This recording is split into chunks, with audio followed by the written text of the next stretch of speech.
Okay, so we're live streaming now. Okay. Assalamu alaikum. That is peace be unto you, to those who are joining us live, and also if you happen to see the recording of the video. Welcome to MAP5, Muslim American Power 5, and we're coming to you today, July 6, 2026, on the AM360 daily broadcast channel. And our main host today will be the Honorable Dr. Cheryl Sudduth, my co-host. Brother Fleming El-Amin, our ever busy Energizer Bunny host, will be joining us later. He had another commitment right at the 10 o'clock hour here in the West Coast, but 1 o'clock there for those who are on the East Coast. But he should join us later in the program. So we usually open our program with a recital of the first chapter of the Holy Quran, the Surah Al-Fatiha, which is the opening for the Holy Quran. Amen. Michael Hameen, you can, oh, you're having a problem opening your mic. Okay, so I'll go right ahead and start with the opening of Al-Fatiha. Let me make sure I silence my phone, because I usually have phone calls that come in. And we'll start with Al-Fatiha. A'udhu billahi minash shaitanir rajim. Bismillahir rahmanir rahim. Alhamdulillahi rabbil alamin. Ar-Rahmanir Rahim. Maliki yawmiddin. Iyaka na'budu wa iyaka nasta'in. Ihdina siratal mustaqim. Siratal ladhina an'amta alayhim. غير المغضوب عليهم ولا الضالين. Amen. And the English expression of that is, with the name of Allah, most gracious, most merciful. All praise is due to Allah, the Lord, the cherisher of all the systems of knowledge. Most gracious, most merciful Master of the day of judgment, thee alone do we worship, thine aid we seek. Guide us on the straight path, the path of those upon whom is your grace and favor, not the path of those who go astray and incur thy wrath. Amen. Again, welcome to MAP5, Muslim American Power 5, where our mission is to educate, inspire, encourage one another to become more civically and politically engaged in this society that we live in here in the United States of America, the 250-year-old United States of America. And our host today is the Honorable Dr. Cheryl Sudduth, who is not in studio, but she is the trooper that she is. She's mobile. Let's say she's mobile. And as I said, Brother Fleming will be joining us probably in about 35 to 45 minutes. So, Honorable Dr. Cheryl Sudduth, you want to break the ice? For those who may not know, if this is your first time, we do have a tradition called Break the Ice, where it's an opportunity to let us know if there are any limitations on your participation that we should know about. And also, we traditionally have a selection of a question, or Dr. Sudduth usually comes up with these, what will we say, challenges, trivia, a variety of things. So that laugh that you hear in the background is her way of confessing up that yes, she is guilty. Assalamu alaikum, Honorable Dr. Cheryl Sudduth. Alaikum assalam. What up, what up, what up, Okay. everybody? Assalamu alaikum. God, Monday morning. Okay. It is a beautiful day to have a beautiful day. Okay. Yes. But you were going to say a beautiful day in the neighborhood. I was going to say, okay. Nah. All right, go right ahead. It's a beautiful day to have a beautiful day. I want,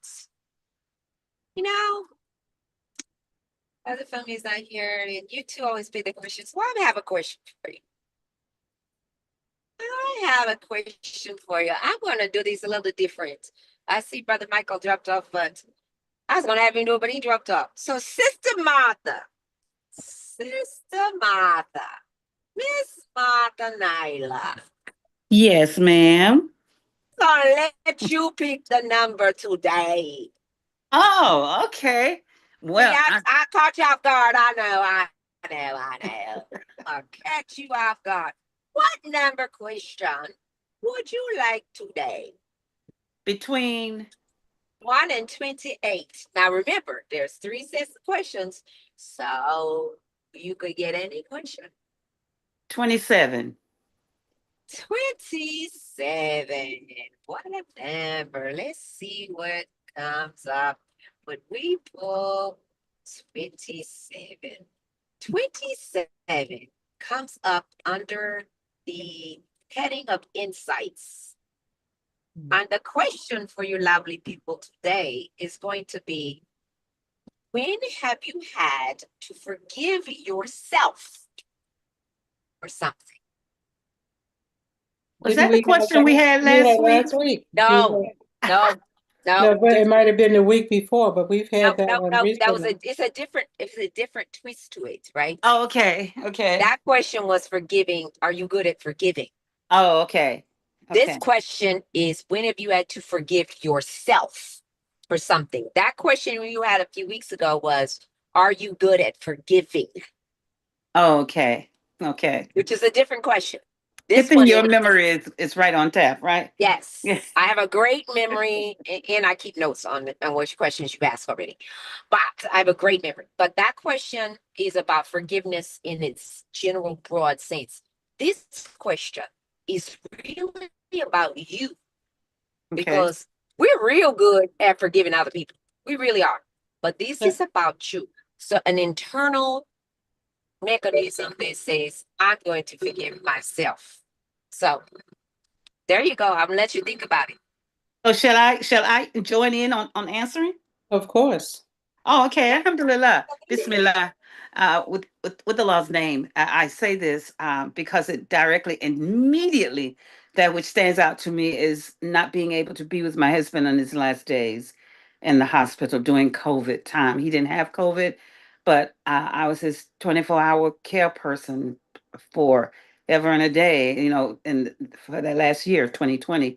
And not being allowed in there in the medical field, the team, they said the governor gave those instructions that everyone else outside of that medical staff could not be in there. And they literally told me, oh, just call us when you let us know where you want him to be taken, the body, and very cold.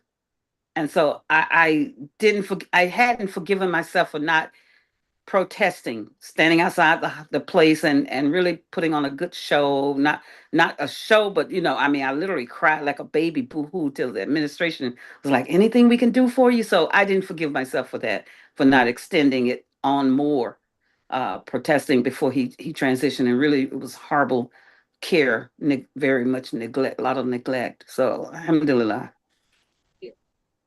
Hmm. Yes. Wow, that's a heavy. You're up, sister. Okay. Let's see. I when Sister Martha did a health thing, that kind of reminded me.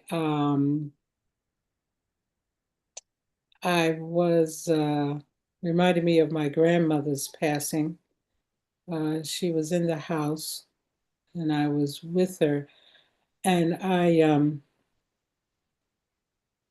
I wish that I had earlier responded or looked in on her. She was having a stroke. I thought I was half asleep, and I thought that that she was just snoring, but I think that it was actually the heavy breathing she was enduring and suffering a stroke. So I I guess you know I realized that Allah is the one that gives death and Allah gives life. So although I hadn't consciously thought about, oh, I forgive myself for that situation, um, I know I moved on past it and just came to the reality that, we don't control um, life and death. She didn't pass away immediately. She had to, I guess maybe it was about 6 to 8 weeks afterwards when she passed away. But just the thought of perhaps if I had responded earlier, she could have gotten help earlier. All of the what ifs Right. that always exists in situations like that. Right. So I'll go with that one. Yeah. That's heavy. Yeah. Who else is on? Sister Manira? Brother Munira is on, and also Brother Ishmael. Yes. What about you two? What say you? Sister Sister Munira. Mia. Yes, Assalamualaikum. Alaikum assalam. Salam. I've had to forgive myself for not putting my mask on first while raising a large family, Mhm. meaning taking care of my health, my emotional regulation, uh, my education, not putting my mask on first. So that's what I've had to forgive myself for. Mhm. Did you take care of it? Work in progress. Well, Mhm. yeah, they're all grown. My baby is now 36. So, yes, and even then I have to push back some. I say, "Okay, I'm just a coach now. I'm just your coach. Call me coach. Coach mommy." And yes, so and it's a big shift after a lifetime of putting others first. Um, you have to consciously break that thinking and those regiments. And yeah, so it's a work in progress. Mhm. Yeah. So yeah, I think as mothers, we're caregivers, so there is that tendency to put others before ourselves, even though they may not um, feel like you're putting yourself um, in the background and their concerns, a higher priority. I think sometimes that happens too. Yeah. Yeah. Brother Ishmael, are you able to join us on mic? If you are, you can unmute yourself, and if you want to answer the question, you can do so. I think that he might not. Oh, there he is. I'm able. What's the question? I'm sorry. What was the question? Cheryl, you want to say it, or I can tell? Yeah. You can From yeah. our homework from last week? No, no, no, Not no. that one yet. We're gonna get to that Oh, one. okay.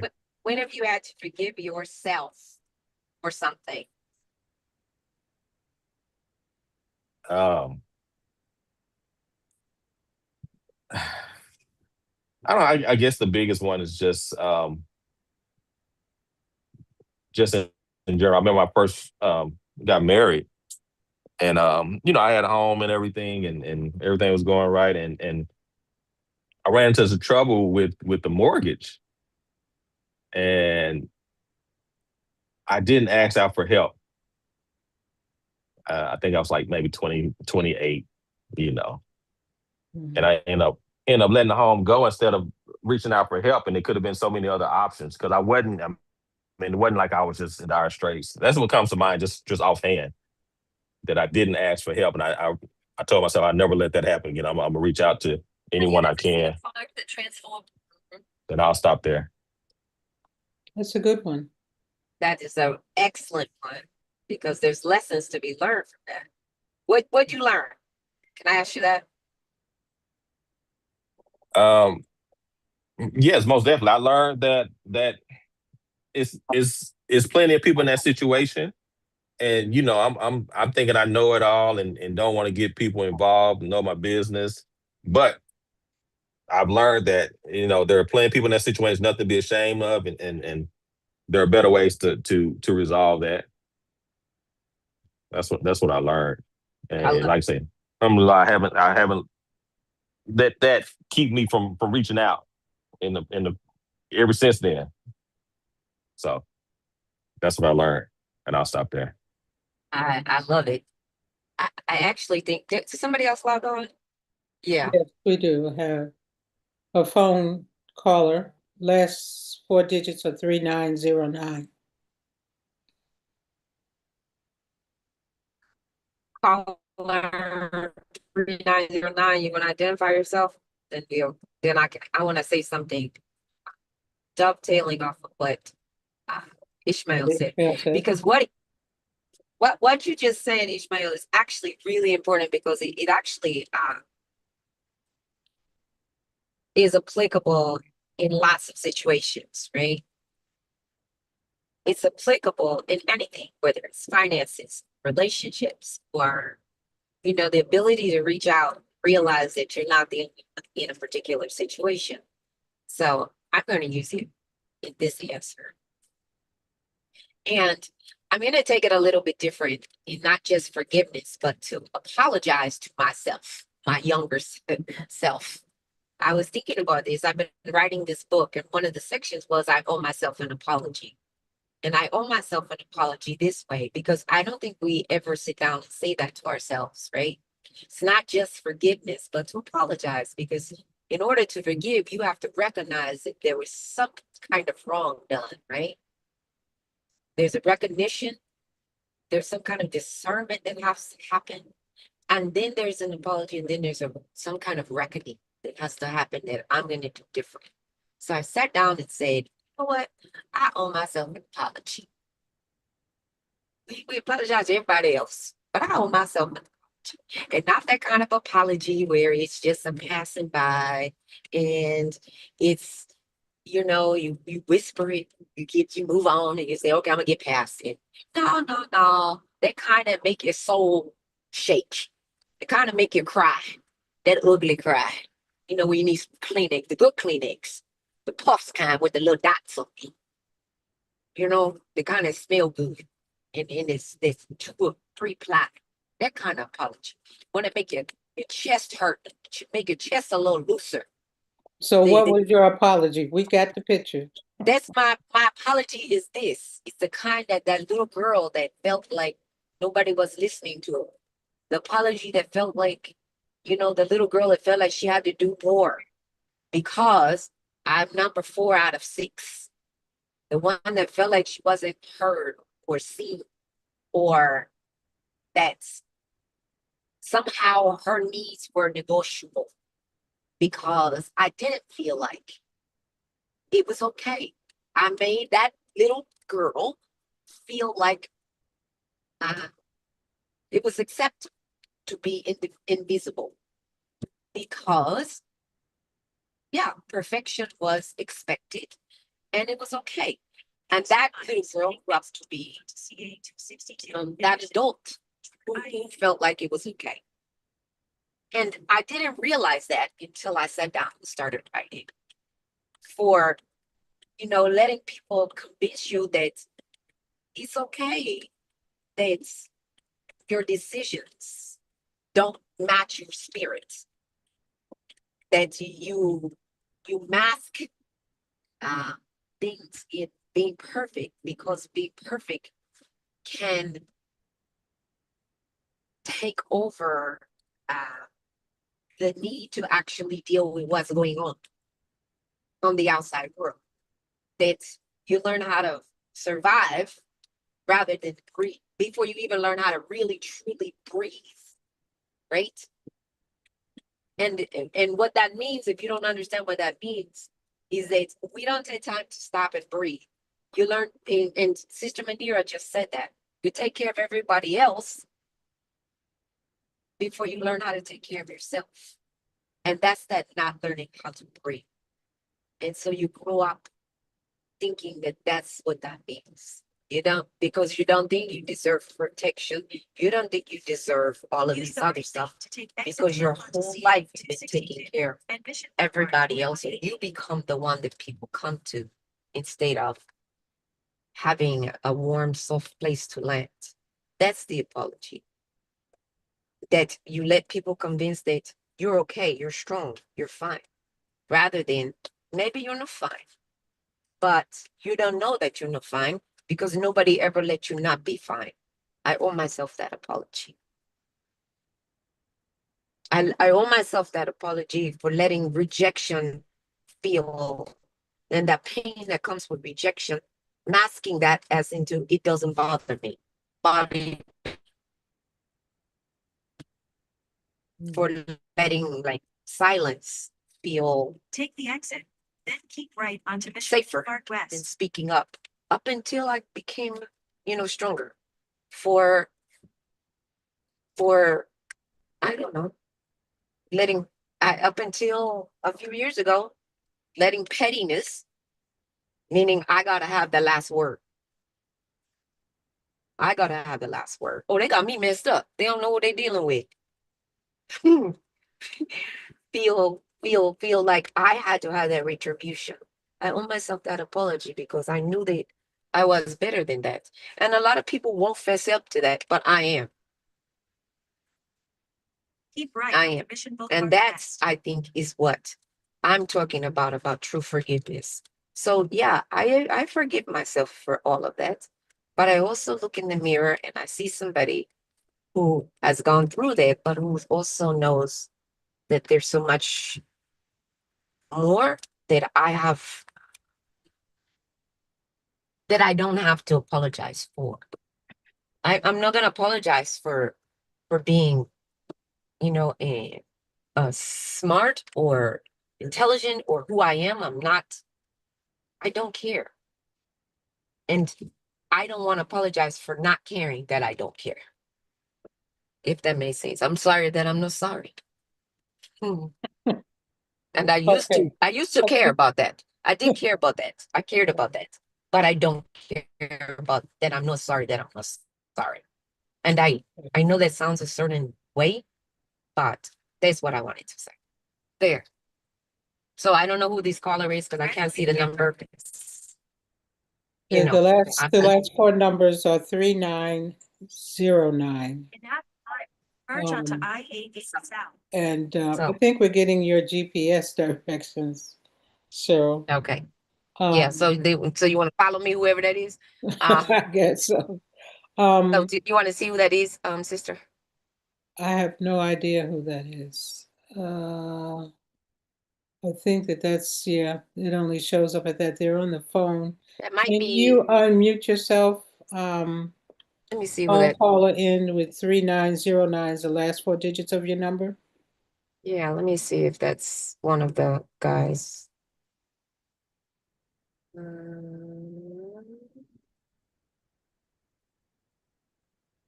Area code 810. Does that help?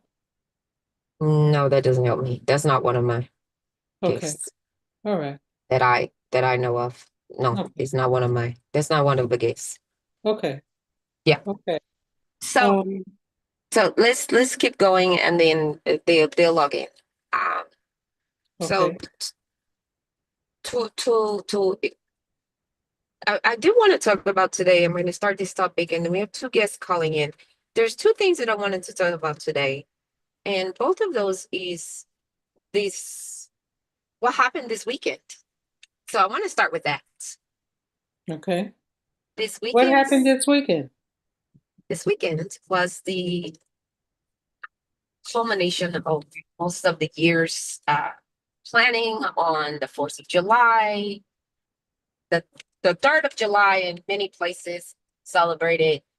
Many Black communities celebrated the 3rd of July, and then we had the 4th of July celebrations across the country. So people have been celebrating since Thursday, Friday, Saturday, Sunday. The country's 250th anniversary. So let me just ask that question. What happened this weekend in your neck of the woods? Did any of you participate? Did any of you do anything? Before I say anything. I didn't do anything as far as the formal events and whatnot. I spent time just going over some research things that I had done. The Friday, the 3rd, I went to Juma in Oakland, and Imam Fahim did a beautiful khutbah talking about the heart and how the importance of the heart and the role of the heart in our moral and character makeup and even your thinking. And then also the physiological scientific discoveries they discovered about the heart. And so that was a very enlightening khutbah that resonated with me. And then I did look at the funeral services for Sister Khadija Muhammad, Minister Louis Farrakhan's wife. I looked at that. I hadn't planned to, but I was scrolling and I came across it, so I looked at that. And someone sent me a video that was very interesting of a prominent, I would say, leader in the Islamic community who was of the opinion. The title was that Muslims should not participate in the political system. But as I listened to him, I was glad that I listened to it, because there were some points that he made that I agreed with, although I didn't agree with another major point that he made in terms of women in leadership. But I thought it was good for me to go through that intellectual exercise as far as, okay, this is his position, which is not on the face of it my position, but now where is there a meeting of our positions? What of his position could I accept? And it wasn't a kind of thing where, they were taking, I don't think they were taking live comments. I believe this was a tape show. And what of my position would someone of his stature accept? So that was good, because that made me think about the whole American history piece and our dealing with our situation here in America. And then I saw one or two things that there was a brother that had a connection with the 4th of July and Haiti. And so it brought the connection between America owes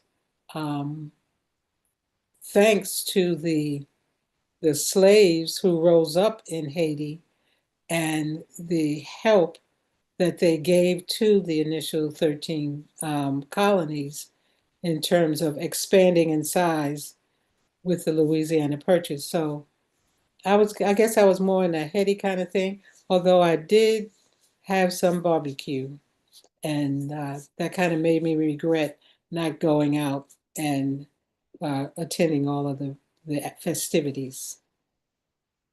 And Martha has her hand up. So Martha. Okay, I have to laugh at you first. I have to laugh at you first, and then Miss Martha. You can laugh at me. Okay, go ahead and laugh. It was good Okay. barbecue. Yeah. Okay, Miss Martha, go ahead. Okay, alhamdulillah. I think my time now is dealt much around not being older, but being wiser for sure. And I spend a lot of time studying and researching, so much that I get caught up. So, needless to say, I didn't go out to any activities. Uh, so I enjoyed my cream of wheat and my vegetables and my salad and go doing my studies. And but in the mid time, in 4 day in the morning, I was listening to the proceeding, as you say, the funeral janaza services for Minister Louis Farrakhan's wife, Khadijah. May Allah be pleased and grant her high station in paradise, inshallah. Uh, that's it was. I was just so taken by the astuteness of the audience, and then their leaping and clapping, and then when the children came up and spoke, they were so free spirited in the. They just gave that air about themselves, and I loved that. But then I went over to President Clinton. It kind of it like was the next thing come up, and I heard his voice, and I went to say a prayer, and I said, I know that voice. And you know how when you're doing something and I hadn't shut it off, and so I went on and completed my prayers, and I went back and listened to him, and it went about 4 sessions. But what he was doing for me, it educated me on expanding my mind beyond what we're doing locally, achieving certain things, and where is our distant thought connecting ourselves with other countries, and how to step back like a chess player, step back and look at all of the maps around us globally and what they're doing. And he opened my mind to that. And I said, wow, okay. And just seeing the manipulation that's happening within the country and asking myself, okay, so how are we aligning ourselves like with Prophet Muhammad? So it threw me to study the strategies of Prophet Muhammad, prayers and peace be upon him, aligning with other allies. And I'll stop right there. Mhm. Mhm. Yeah, I would say I was in that kind of same mode or frame too, Martha. I guess thinking about, well, yesterday, I guess it was last night when I first saw the crowds, the huge crowd in Tehran Square um, with the funeral of the leader who was slain, Ali Khamenei. I keep messing his name up. May Allah be pleased with him. And the numbers that they had in that square, I mean, eclipsed the numbers that were on Hajj. I mean, in terms of millions of people. And it was just a reminder too of the chaos that this current administration has created in the world, and looking at the implications. And I was wondering that as we were celebrating the 250th year of this country, how does the average American see themselves? Do we see ourselves as imperialists? Do we see ourselves? Oh, and then I don't think maybe it was Friday. This former CIA agent who was imprisoned because he let out about the torture techniques that were being used that he disagreed with. And, you know, Imam Muhammad, in encouraging us to remake the world and encouraging us to become civically and politically active in the political system here in America. He framed it as, you know, the beauty that we see in the ideals of the founding documents and the beast in terms of the reality for us as a people and for other people around the world, the beast being those actions that our government has taken that don't match the beautiful language of the founding documents. And so I reflected a little bit on that this weekend too, because sometimes when you hear people talking about, oh, America is the greatest country that ever was, all of this hubris that you hear sometimes, not just from politicians, but from everyday people, and sometimes I wonder anyway, how much of an objective stance are we looking at as far as what has been done in the name of the United States of America by the politicians who have been in office and the actions that they have taken. So we have a lot of work to do, and hopefully the information that we present on the program and the other programs of AM360 will encourage people to really to give up being couch potatoes and passive and downhearted about, oh, woe is us, but to really to work for um, changes, viable changes in the society. And Sister Honorable Dr. Cheryl Sudduth, both of your guests have arrived. I see Brother Terrell Muhammad and Mr. Calvin Harrell. as well. Yes. Good morning, sirs. Brother Calvin. Good morning. How are you guys all doing? Well, good. Hey, Wonderful.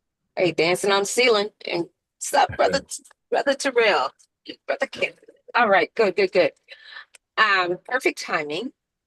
I want to introduce both of you, but before I do, so I want to tell the audience why I have you here, and then I'm going to pivot to the both of you. So as we were going through, all of the things with 4th of July, I was talking to each of these gentlemen separately about this, not just a notion of patriotism and 4th of July, but also about our responsibility. As we talked about a few weeks ago, we were talking about what's our responsibility to the country and to 4th of July and the patriotism and the Bill of Rights, and not just pointing fingers and expecting people to do something for us. What are we doing? What are we accepting? What is our civic responsibility? What are we doing to put not just faith in action as in words, but what are we willing to do? What are we willing to give up? What are we willing to put into fruition? What are we going to do? What are you going to do personally to make sure that this next 250 years is a shift or pivot towards what it is that is going to positively benefit our communities? And as we're doing that, and as I told you, I've been writing a lot. I ran across something that each one of them wrote in their social media.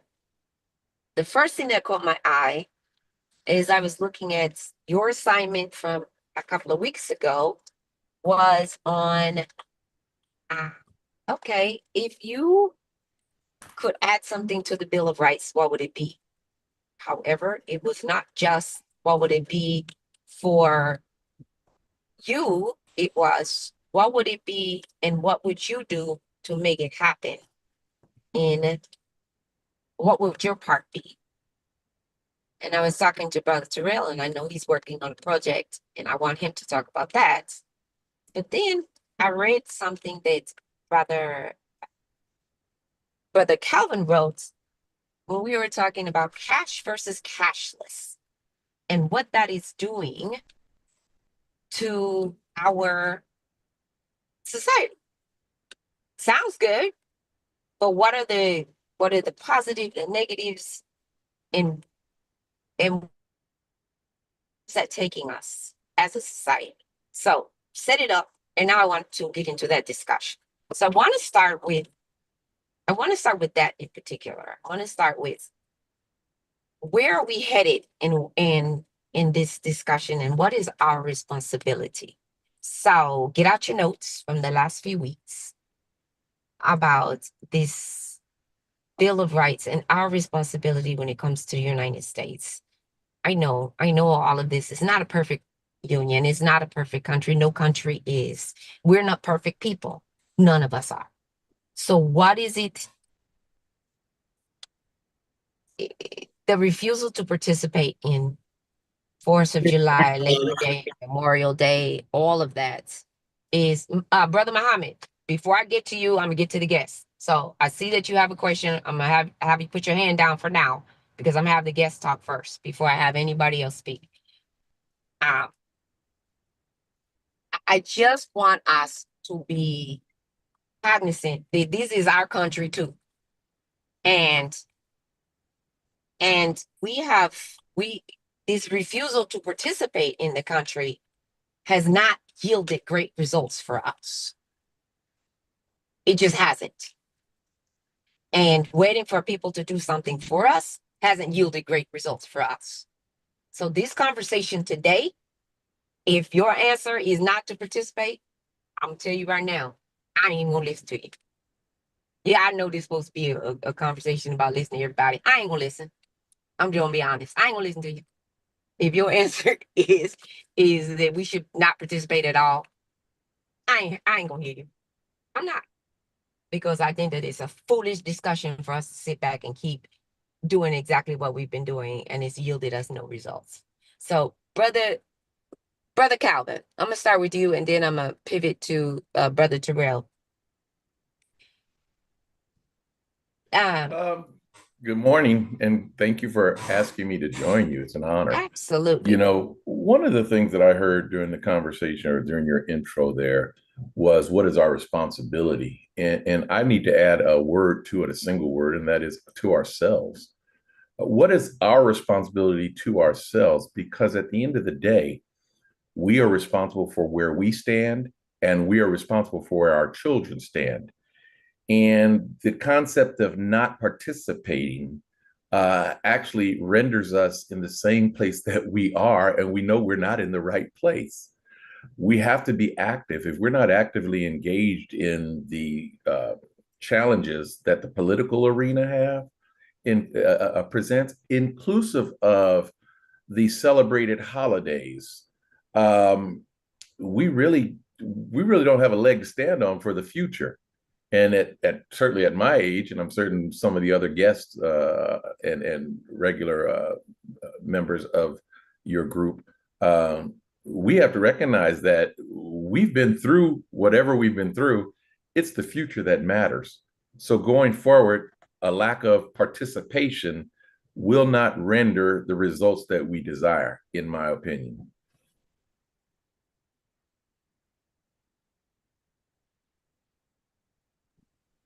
That's it. And Brother Terrell, your intro, sir. Yes, ma'am. Man, it's good to see everybody on this magical miracle make it happen Monday. What a great question. So thank you very much for even asking that. There is a quote that said, we are addicted to information, but we are allergic to execution. We are addicted to information, but we are allergic to execution. And the reality is, yes, We've had a lot of barriers, and we live in a narrative that may sometimes work against us. But I want to go back to what Brother Calvin was just saying. Like, in reality, we're not the best version of us. So we have to figure out, how do we become a better version of us? And the mantra that immediately comes to me is do it now. And do it now it is general, but we do have priorities in our lives that we delay because of maybe information, or maybe we're afraid that we're going to fail, or we are afraid that we're going to get talked about, and we don't take action. So we have to figure out what this playbook is for the next 10, 20, 50 years for ourselves, because there are playbooks and blueprints that have already been written based upon the Constitution and their interpretation of the Declaration of Independence. And there is that Project 25 and all that other good stuff. So since there's already blueprints already in play, and I used to play football, so when you have an opponent, the goal is to win. The goal is to win, to move the ball. We have to figure out better ways to make impact and influence based on who we are, what our clearly defined mission and purpose is in life, and so we can extract and empower we and us to our gifts. We guys don't even know what that is. So we have to have clarity, whether it's through fasting, or whether it's through our study, or whether it's through our tribe and that we are around, to help us get clarity in what our mission and purpose is in life. So yes, the goal is to have a better civilization, but some of our households ain't even civilized. So when we start talking about this, we have to have a 32,000 feet view, but we also have to have a mirror that we can look in our own eyes and acknowledge that we are beautiful, that we are powerful. So why aren't we executing at the highest energy and frequency that the God made us into? And that's a question, but it's also a method and a strategy that we have to really, really think about. And I was talking to a young man this morning, and he said, you know, I got to go all in into my detailing business. I said, man, I'm inspired by your vigor. And I asked him, what does that mean, though, to you? I'm going to go all in. It sound good. But the activity that needs to follow those words needs to be detailed out specifically, so that maybe you are going all in, but maybe you're not. And we have to look at ourselves to determine whether or not you and I and we and us are giving it our all, so that when we go to sleep at night and get the recovery that we need, we can wake up, do our prayers, and execute and dominate the day, so that we create the narrative that you and I want in life. I hope I answered that in that intro. Yeah. Dr. Sutter, Yes, sir. can I make a comment? Because Absolutely. that was very interesting. Yeah, just our conversation. Just our conversation. I appreciate your input, sir. That was beautiful. One of the things that I think it comes down to is even the concept of giving it all. As an entrepreneur, he's obviously an entrepreneur, appears to be an entrepreneur. And oftentimes the concept of being an entrepreneur is misunderstood. Just because you start a business doesn't mean you're an entrepreneur. It means you have entrepreneurial tendencies. An entrepreneur tends to map out their programs and move into other endeavors while one is being built. They're still moving others and then extracting profits from it. But giving it our all, first and foremost, if you're not living a life of giving your all, you're already failing. And what we have as a culture, we have a challenge, in my opinion. We have a challenge that we have to recognize what we are actually good at and understand that we have to engage our brothers and sisters in our system to help us elevate to the next place. So, a person can be a wonderful, using the example you say of the detailer, he could be a phenomenal car detailer and detail oriented and everything else, but have a lack of business acumen, marketing acumen, financial acumen that takes him into a position where he can expand his endeavor, that entrepreneurial spirit, where he can move into franchising or multiple locations, multiple city operations, mobile operations in vans or otherwise, that creates an employment opportunity for our people. We can't hold everything to ourselves and think that we can actually work at our maximum or produce the maximum that we are divinely inspired to do. And I think that's a critical piece. We have to understand that partnerships will grow us. There's the old saying that you can go fast by yourself, you can go far with a team. And right. if we could convey that especially to our young people, because they're coming through at a time with technological changes that we, as the elders, quite candidly, we as the elders have never seen the level of technology change that has occurred in the past 25 years. And in the last 5 years, it's even greater. It's exponentially challenging and changing our entire way of living when we look at with data harvesting and AI and a host of things. So I really appreciate the information that he shared, Terrell shared in his discussion points.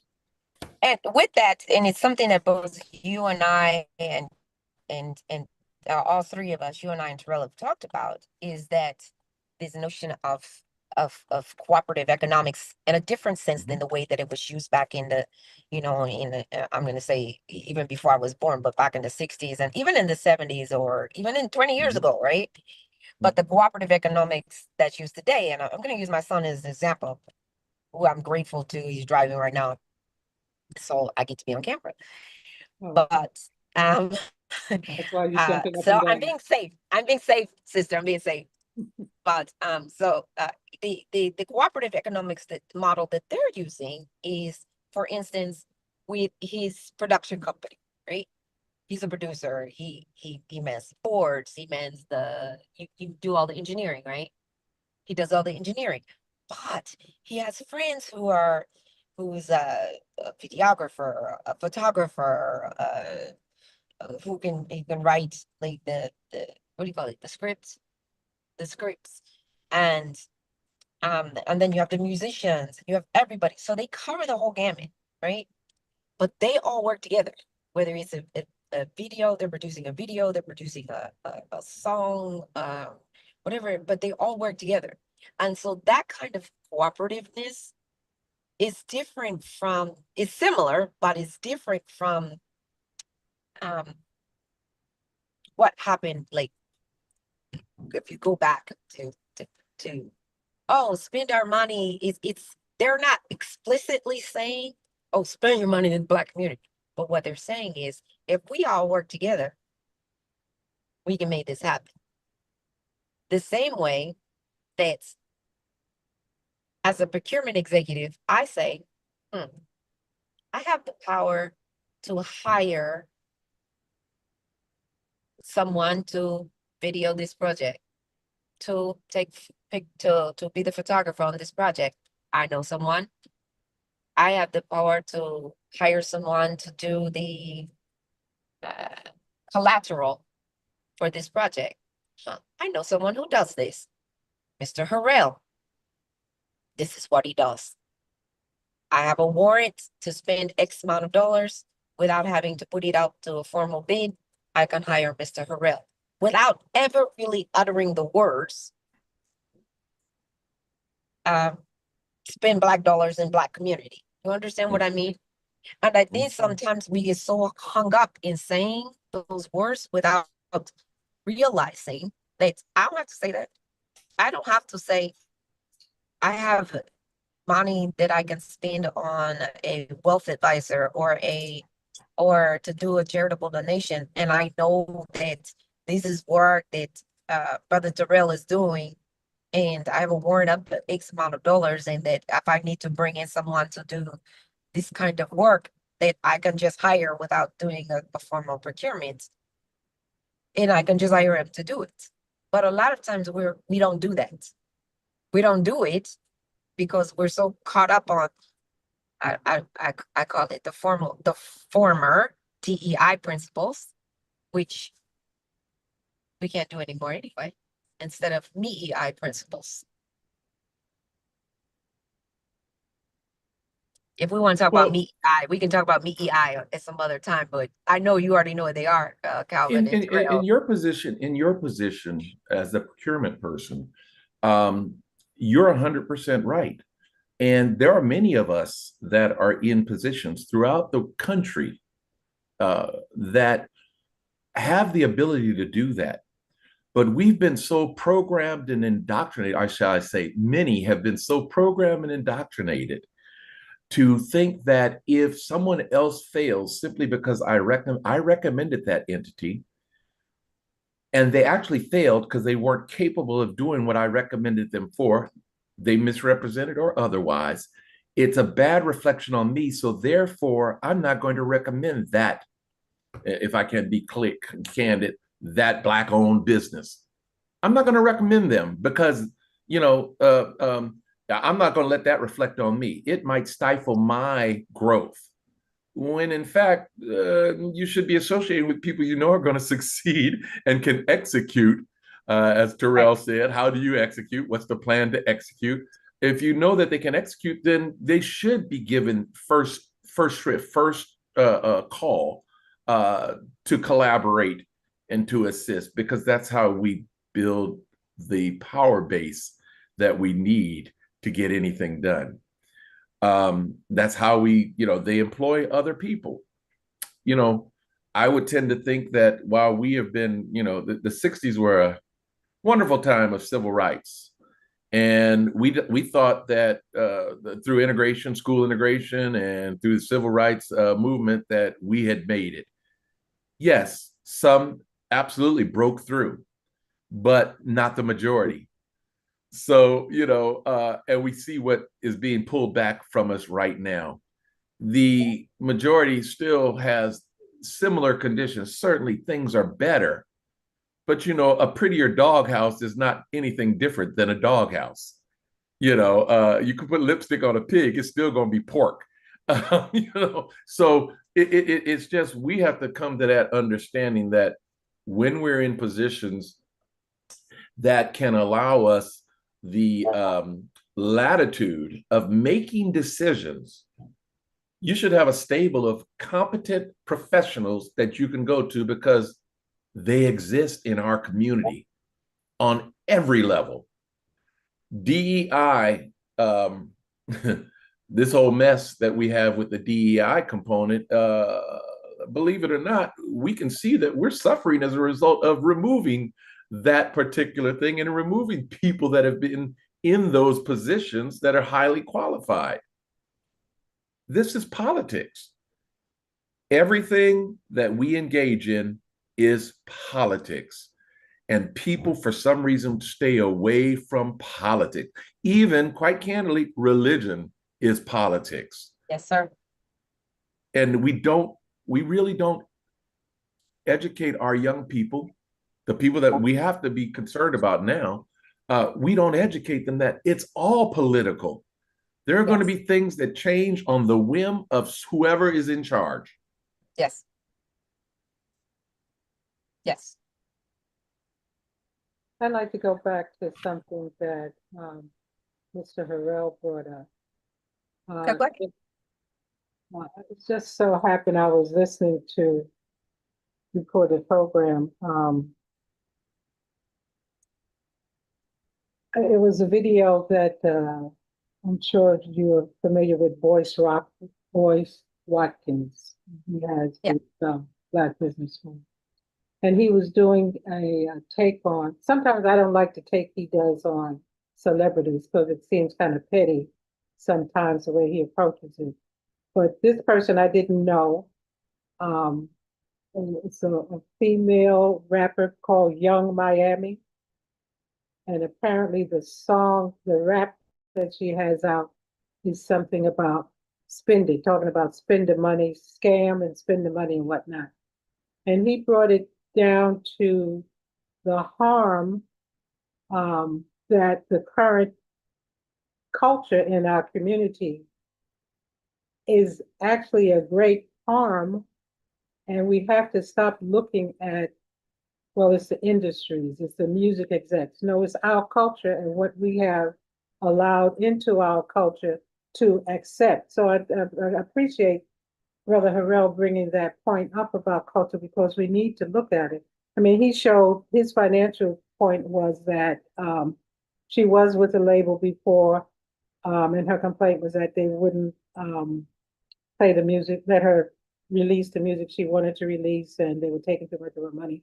But now she's in a position where she is on a label where she does have that kind of creative control and she's making more money. But his point was all money is not good money. And as a people, culturally, we have accepted that it's okay for me to scam because the non-melanin people, they scam us all the time. They have a history of scam. We're here because of a scam, how you can just justify all of that. But that's not the culture that we need. That's not the thought we need. That's not the moral character we need to move forward and to instill in our children who will be the future leaders. And I appreciated him taking that position. For a while, he's been really on this thing of the negative influence of rap culture in our community, which is a very sensitive issue, but it's a fact. It has been a negative influence in our community. And there have been other periods in our lives, in our history as a people, where the entertainers have been a negative influence. It's not just the current generation. And so I think it all goes back to, like you're saying, culture that we have, our he talked about he showed the studies, the financial literacy studies that show that entertainers are the biggest marketing tool that you have to get people to spend their money. He talked about how people get caught up in having to have luxury brands that they buy and how that is really taking from your future growth. And in all that he was show, he showed he said he talks about this guy Armand who has all of these luxury brands, and it makes you think of the rappers who have endorsed Moet Champagne and Hennessy and Givenchy and Tiffany, and it was just a whole litany of brands that luxury brands he named, that this one man owns with his family.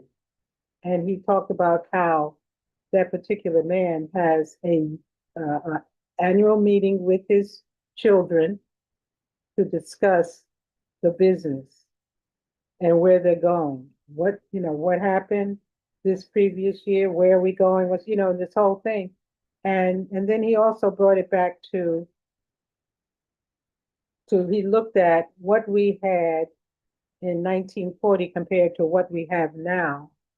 And the difference that he showed was that we had elders who gave us just common sense financial advice in terms of the use of your money, your planning, your financial planning, and all of that. And then underneath all of what he was saying, it all goes back to politics, because the master narrative now is this administration is all about tech bros and the oligarchy of the techs and the billionaires and the trillionaires and all of that. And so I appreciated his program. I try to look at it as much as I can. And it ties into what you have said, both of you, what you have. You know, that is so beautiful of what you just laid out.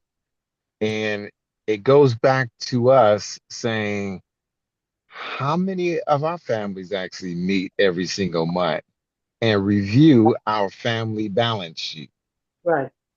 How many of us go back and meet weekly, to have family meetings with our own immediate family? How many of us actually share our family financial condition? Literally, how much money do we have in the bank, and how much do we want to have 2 years from now? How many people in this group have actually done that? Yeah. You follow what I'm saying? So we don't think of family as a business, which is at the root of it. Back in the day, family was a business.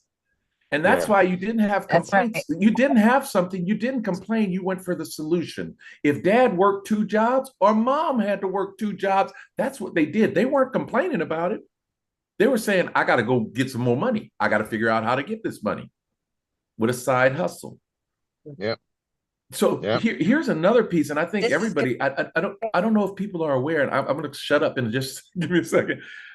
There was a publication back in the late 1950s by the Johnson Publishing, between the 50s and the early 60s, by Johnson Publishing Companies. And it was How to Sell to the Negro.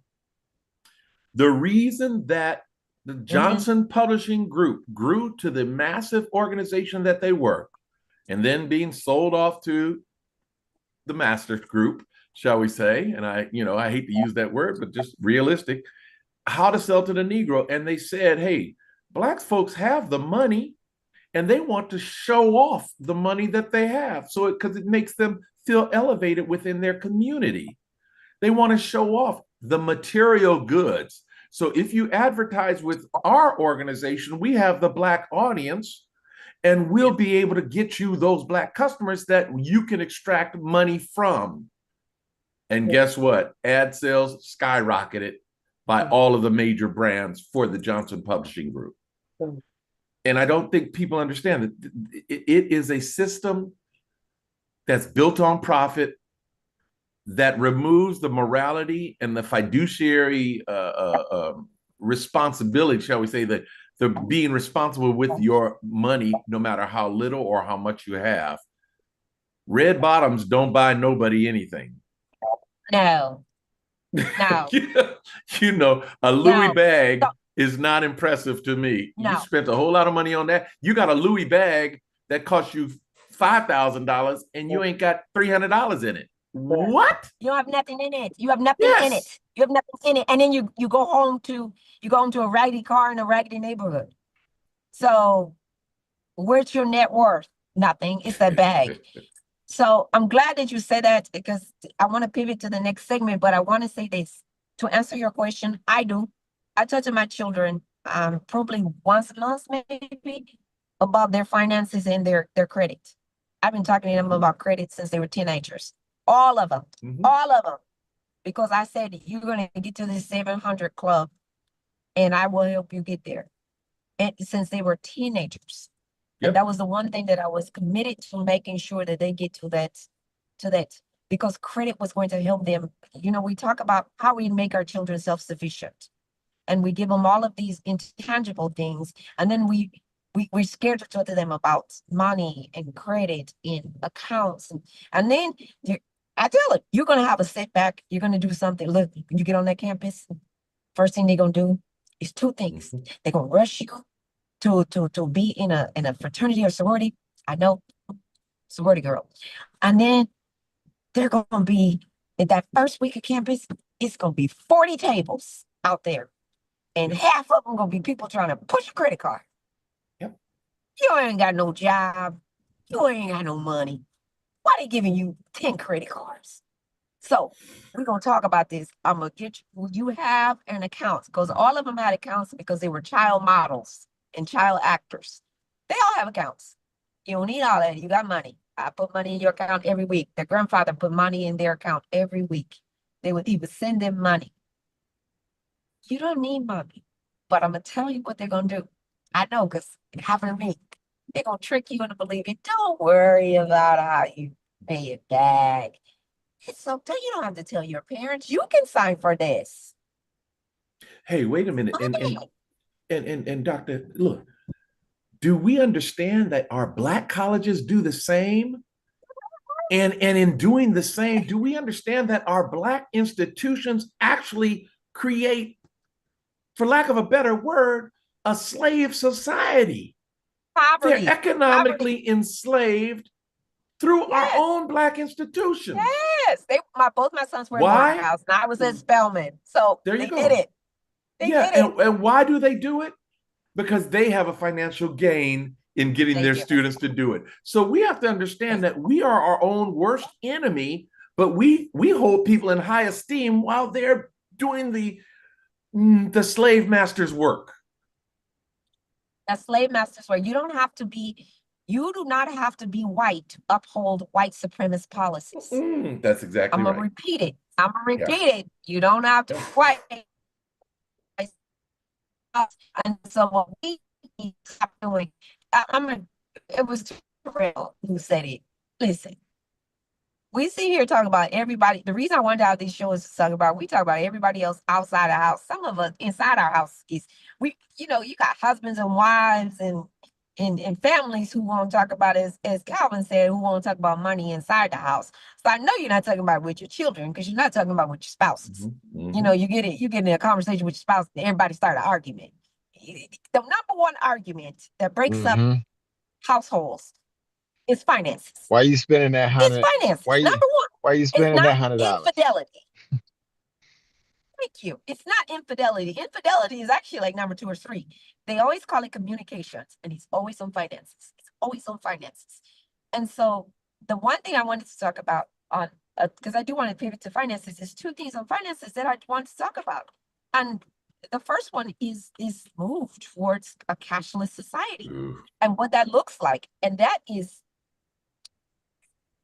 it sounds good on its face, but this is one thing that I get on my husband about it. Going back to that, I get on my husband about this, because we were taught to always have some cash, and he used that card like it regenerates itself. I'd be like, bruh, when you gonna balance your checkbook? He like, huh? I'm like, we were taught to balance your checkbook. And so that whole concept of balancing checkbooks and balancing your bank account and doing all of that has gone. There's a group of children who came out of school, came out of high school, coming out of college now, who were never taught to balance their accounts. My children were fortunate because the Albany Unified School District, you have to have that before you graduate. They have a financial education component before you graduate. So 3 of them came out with it, and I believe that they're putting it back to the California curriculum now. But I wanted to talk about that. So Calvin, I'm going to let you introduce this because it was your post that you shared that I saw, Yeah. and I was like, that's what I'm talking about. It was enlightening, but it was right on point because it talks about what this means to society, and then I want to talk about the 4 layers to why this is a problem. And then Terrell, I want you, Mr. Moneyman, I want you to jump in on this conversation. So go ahead, Calvin. Talk to us, Mr. Well, Terrell. you know, the post was something that I saw, and I said, you know what, I'm putting this out here because I've been saying it for 40 years. I have literally, I've been in business all my life. My family started a business. My father and mother started a business back in the 50s, and I'm a second generation. So we're in our 71st year of business, actually, continuous ongoing operation, which is an absolute rarity for African Americans. And one of the things that I knew early on was as credit cards became de rigueur, one of the things that I recognized was, wait a minute, we have to pay 3.5%, 3%, 2.9 plus per transaction charge. And it's like, wait a minute, 3%. Hell, if I can get 3% of everybody's transactions or just in this one city block, I wouldn't have to work. And the businesses were being forced. At that time, you could not pass that fee on to the consumer. So our request was, hey, you know, we'll take checks. You can pay with cash, you can pay with checks. Here's your receipts, here's your documentation. Of course, the internet wasn't there, and electronic transactions weren't there, et cetera, at that time in our start.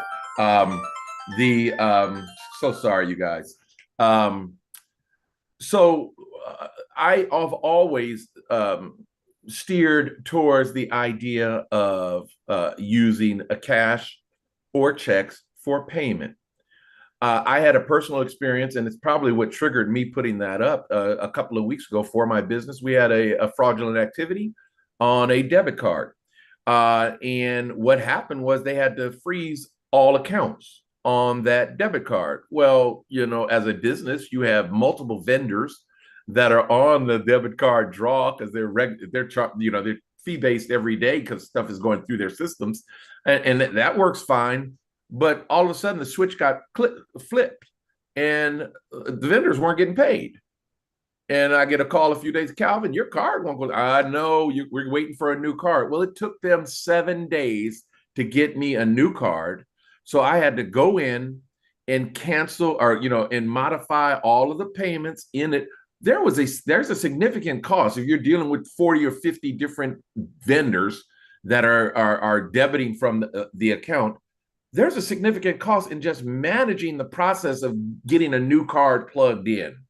And I don't think that while most won't have that type of experience, it was a trigger to say, wait a minute, this cashless concept is really a handicap. We're actually more, in my opinion, we're more exposed to fraud and theft through the electronic transaction systems than we are carrying cash money in our pocket.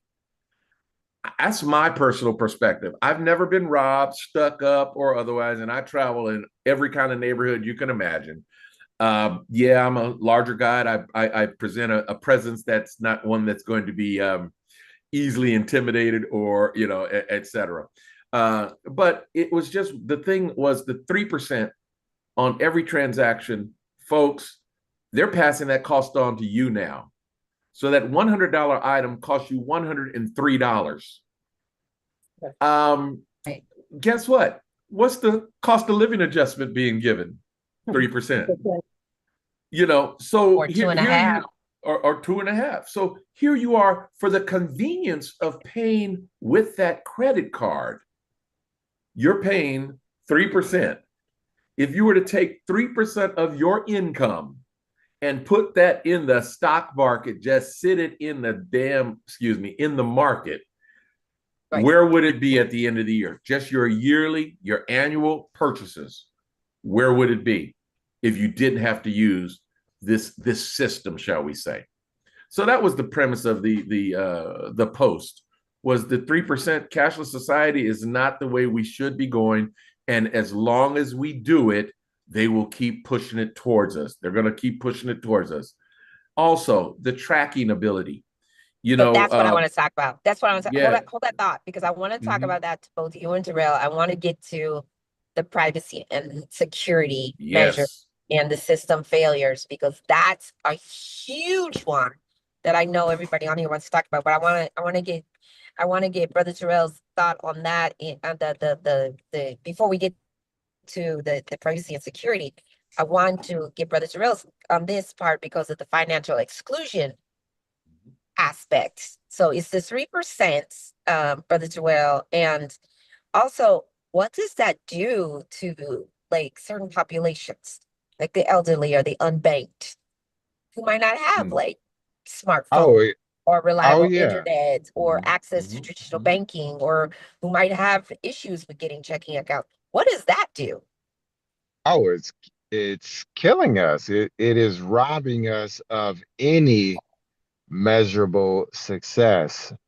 Most families who live in the hood or live somewhere, that they're barely making it, like SNAP and those EBTs, like people are buying food on their credit cards because SNAP ain't covering but just a few days for the month. And when they're buying it on credit cards, I mean, 20 to 30% interest.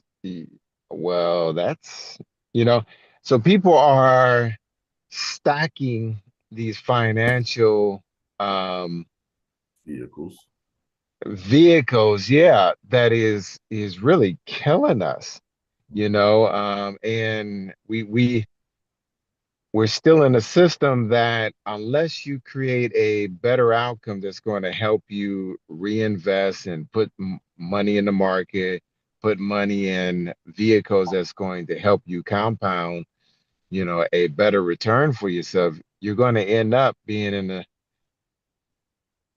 it's going to be nearly impossible until you decide bankruptcy is the only way out. And even that doesn't even some of those debts don't even get wiped out in this particular society.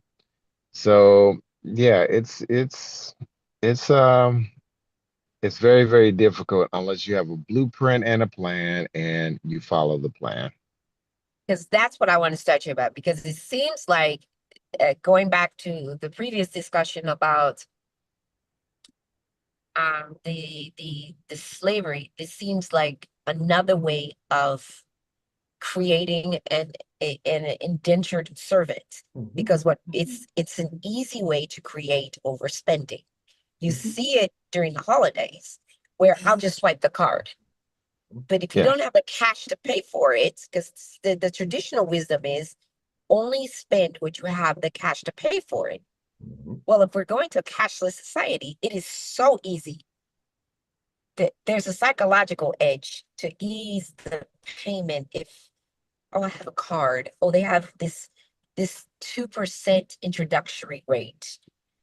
You know, Well, their impulsive goal is spending, right? their Go ahead. goal their goal is to make it easy.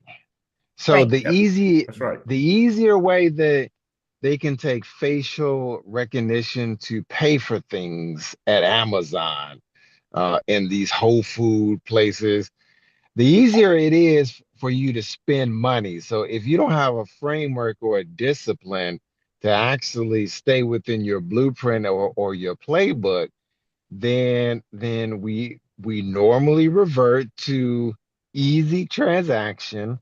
And if you're not disciplined enough to make sure that you pay your bill at the end of the month and make sure that those interests doesn't accrue, we fall into the victimhood of easiness, which compound debt, which is slavery.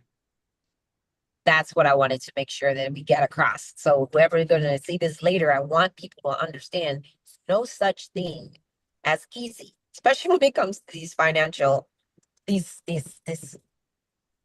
financial items. Yes, that 2% introductory rate is exactly what it is. So when you go out and charge that $15,000 and you don't pay it in that introductory period, which is usually 60, maybe 90 days, but usually it's a very short period. you are now going to pay probably 40,000 on that 15,000. That's right. You know, but I want to, it's a little bit of a segue, but I think it's important because Brother Terrell mentioned about people going to the grocery store and charging their food. Yes. And something that I have not seen in our community, I really, you know, I just have not seen it. And I don't have the bandwidth to do anything about it. And that is, there are so many vegetables that individuals can grow themselves in a paint bucket from Home Depot for $4 or $5. Hell, you can get them from Harbor Freight for free if you go to Right Month. We do not recommend, suggest, encourage, promote self-sustainability by way of, which really finance is all about self-sustainability, but by way of saying, look, you can buy seeds, plant your vegetables, grow them, harvest seeds from your vegetables, and grow them again.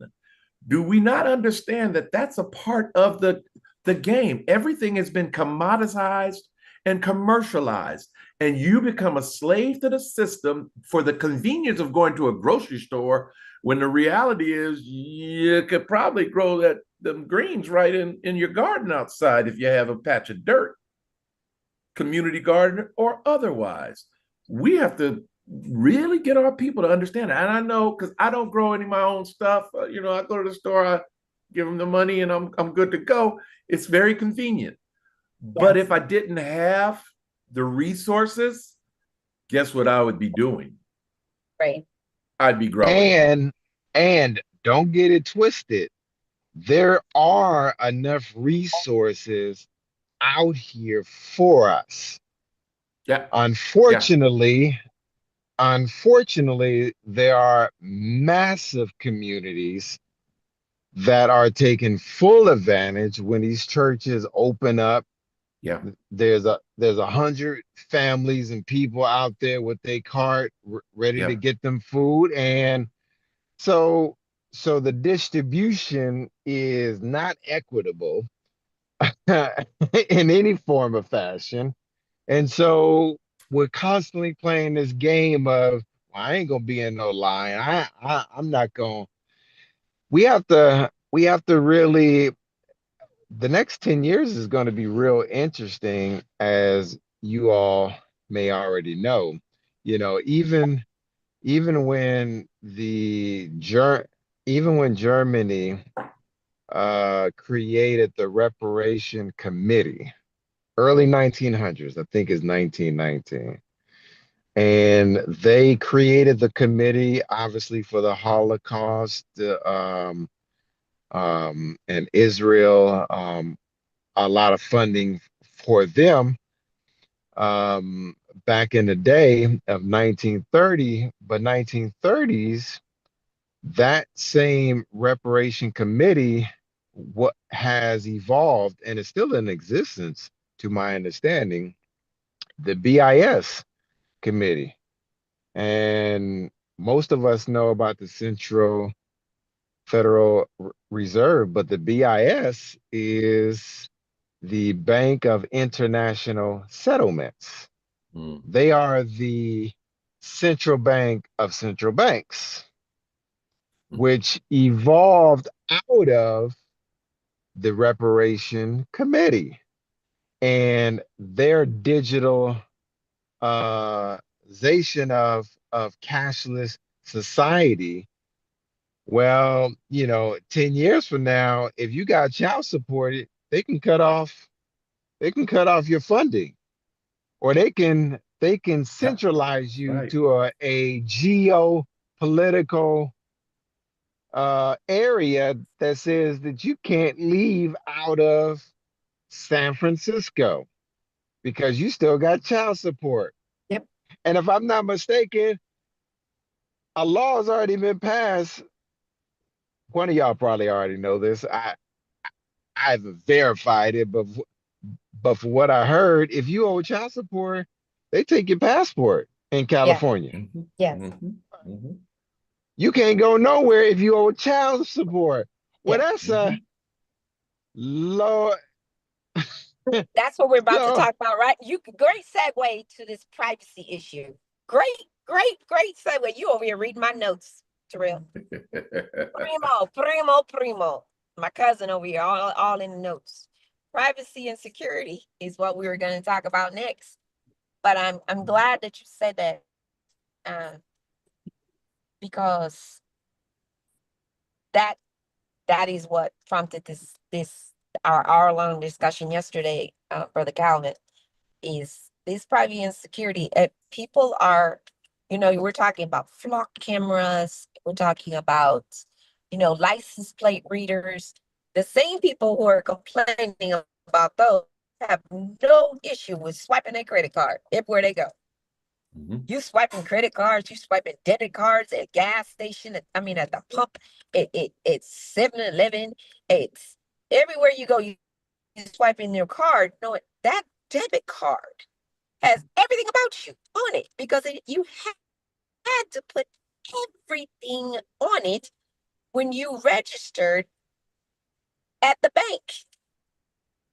That credit card has everything: your birth date, your mama's maiden name, your granddaddy, how tall you are, all your children, everything. Who you gonna leave your money to? Everything. You swiped it at the dentist's office. You swiped it at your copay at the pharmacy.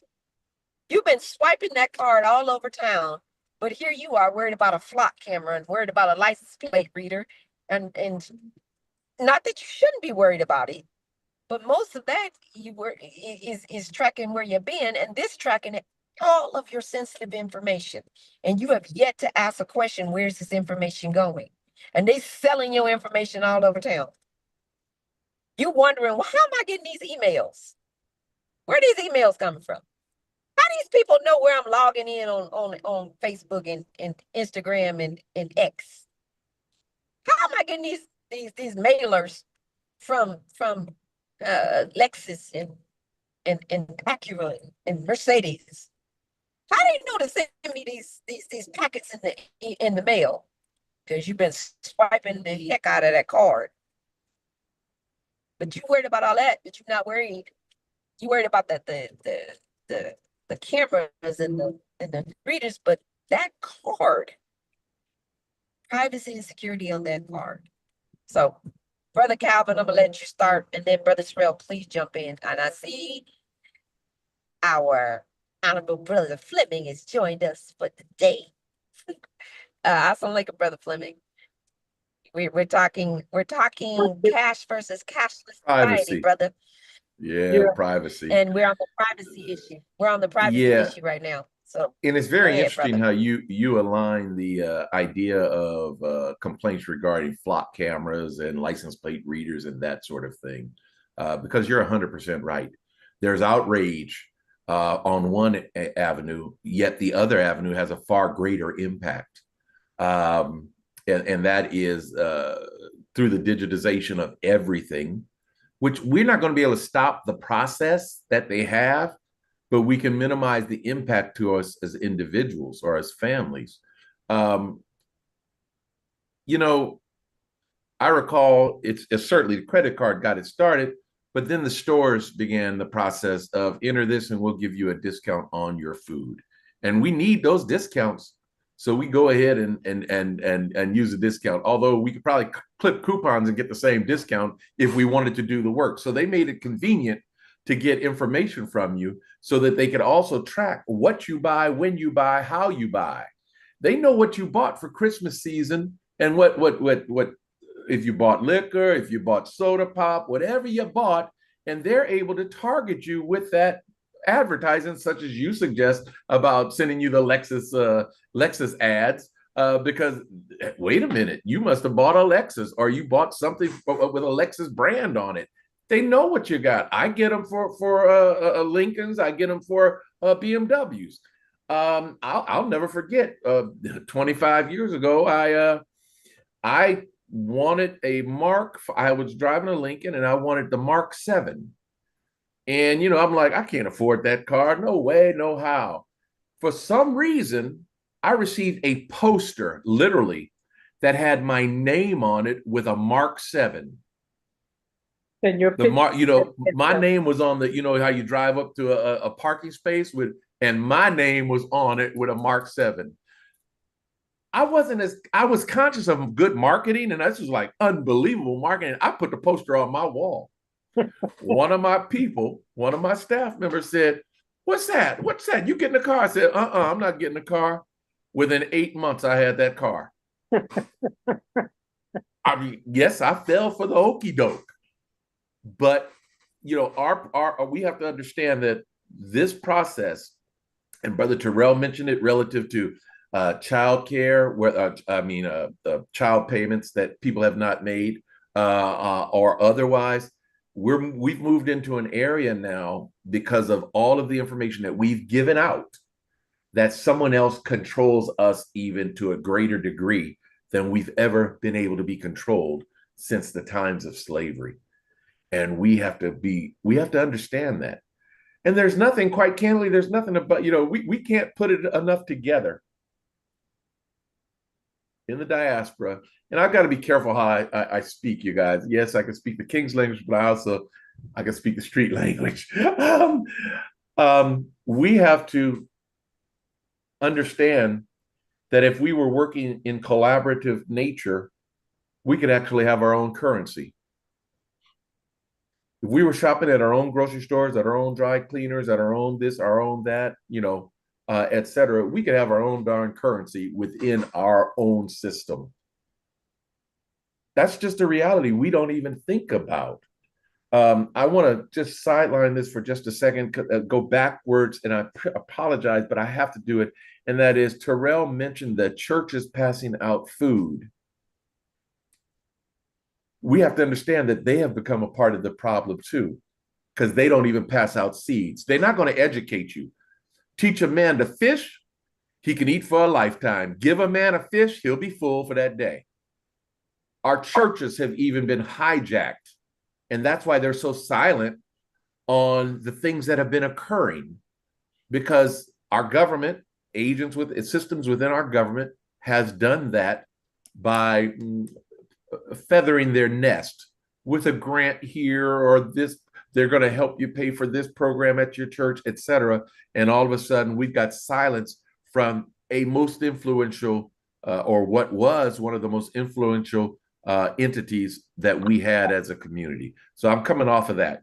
The privacy thing is a real challenge, and I think that we all have to understand that everything we put out there in the electronic world is an exposure to who we are and what we are, how we spend, what our income is, etc. And it creates a system that you lose the ability for individuals. You can't even give your grandkid or your kid $50 without them knowing you gave your grandkid $50.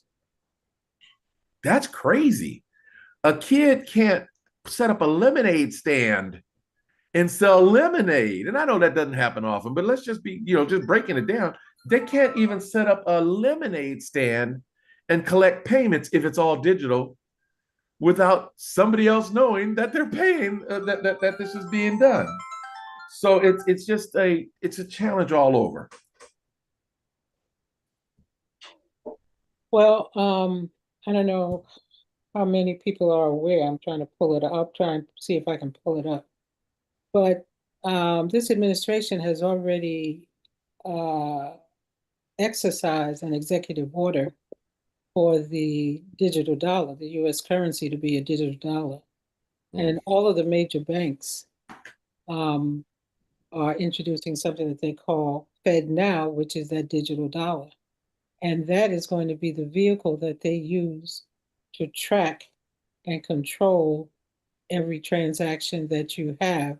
So in other words, in your bank account, say you got $5,000 in your account today, you don't necessarily have control over that $5,000 because they can stop your access to that money immediately with coding. They can do that. And it's not something that's just limited to the United States.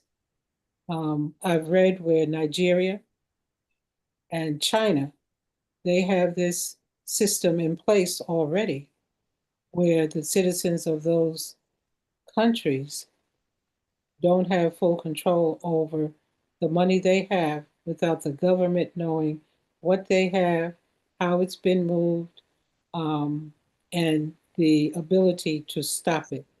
And so major US banks will be rolling out something that they call Fed Now. And we'll be getting information in the mail that they have gone over to this system. And I'm going into it because you got to bring it back to Brother Harrell mentioned everything was politics. Elizabeth Warren, she gets a lot of flack because of consumer protections that she has tried to put in place in other areas when the banks failed and all of that. We have to have people who are making legislation to counteract. If we had a check and balance system that was fully functioning now, that executive order possibly would not have been able to go into effect, and the banks would not be moving on it. But we don't have the politicians who are. There's a lot of them are asleep at the wheel, and some of them make profits themselves over some of the executive orders that have been put into place. But this is something within the next 6 months we're going to be facing. How are we going to deal with it? And so that November midterm takes on even greater responsibility because of the people that we would be asked to put into office. What are their qualifications? What is their character? So that individual citizens, we won't have to feel like, well, I don't have the bandwidth to stop this. If we had the power over the politicians, we would have the bandwidth. But these big corporate folks, the Ellisons, the Teals, the Musk, um, the Facebook guy, all of them have the ear and the pocketbook of the current administration. So these things are rolling out without the citizen, the ordinary citizen, being protected. Well, it actually is being, I agree with you, all of that. And it is being challenged. So that's why it Yeah, was not. but constituents, I, unless you really I know. follow these things, the average citizen, this is what we have to do. We have to, like Fleming shared with us, woman that told him, you got 5 kids, you need bread, you want to find out how politics works. Think about feeding your kids, and that got him active in the politics. We probably could count on 2 hands the number of people who follow. The brothers talked about investing in the market. Unless you are aware of what's going on in the market, you're not aware of these kind of things that the government is putting into place. And you might have some politicians who are challenging it, but we need more to keep it from being able to be brought to fruition.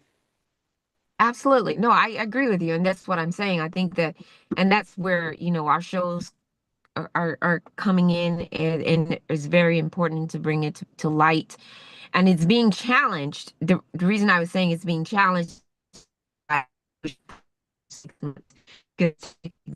Oh, you're breaking up, Cheryl. I said, typically executive orders take effect immediately, and it got challenged. That's why it got pushed back. It got pushed back because he signed this months ago. But I think our show and shows like this are important to bring this to light.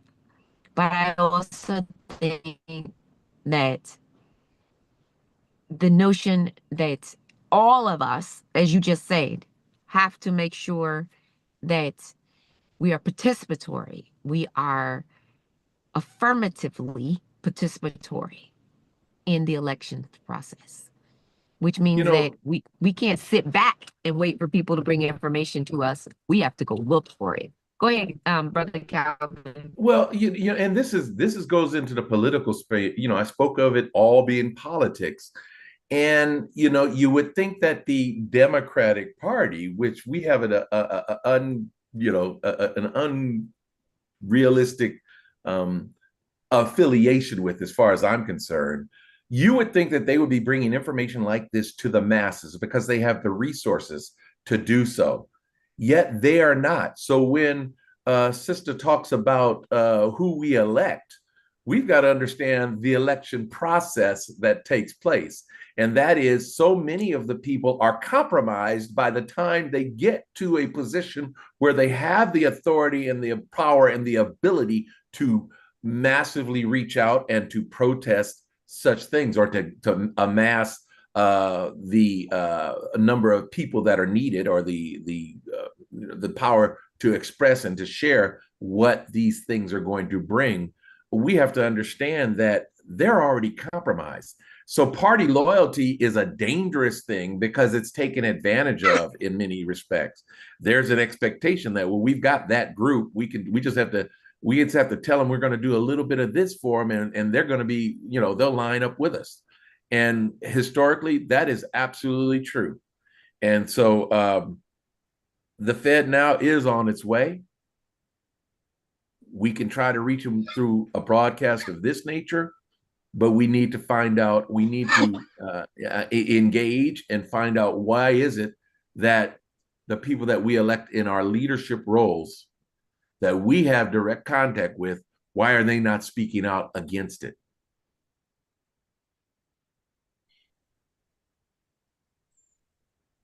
Go ahead, brother.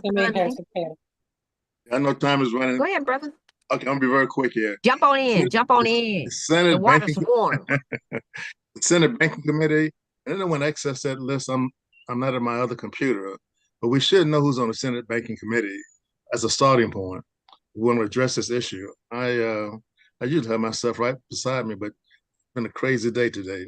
But at least in your own time, find out exactly who are the members of the Senate Banking Committee. Let's forward some concerns to them directly. If there was some pushback, it should have come from that committee, as well as your representatives from specific states. But that's a starting point. A lot of people have no idea how those committees are structured. Any kind of piece of legislation comes out of committee first, and then if it gets past that, it goes to the floor, et cetera. But everything starts in those committees, and that's where the rubber, hits the road, as they say. Unfortunately, I was at a funeral. I just got back from it. I had to make some remarks about a friend of mine who passed away. But I'm sure my beloved sisters take care of business, no doubt about it. I'm just enjoying the conversation. Thank you very much. On that Senate Banking Committee, the chairman is Tim Scott. Tim, okay. The ranking member. We in trouble. We are in trouble. The ranking member is Elizabeth Warren. Is Elizabeth Warren? Yeah. So and trust and believe that was a strategic placement. Oh yes. Okay. So and I don't need to go through. I don't think I should go through the list. If you'd like me to, I can give you all of them. I got the list up, but I know we know some of them. You know Tom Tillis. Yes. I know Tom Tillis personally. Yes. Yeah, I know you know him, and you know Kennedy from Louisiana, and Raphael Warnock is on there. Yep. As well. Oh, okay. Georgia. Okay. Yeah. And then Gallego is, we know Gallego, he's also on there. And then Blunt Runchester, and then Angela also Brooks. They're also on there. And then there's just a bunch of Moreno. I've talked to Moreno before. He's a Republican from Ohio, and McCormick from Pennsylvania. We've talked to them before. But we can spend a lot of time talking to our politicians, and we have to, obviously, because they're in the positions to make those decisions to push things forward. But until we get a political arena that's more closely towards the center, we're going to have this type of absolute contrast in what's good and what's bad for the population of the United States. Right. We're just too far on the spectrum. The left is too far left. The Dems are too far left. They've been hijacked as far as I'm concerned.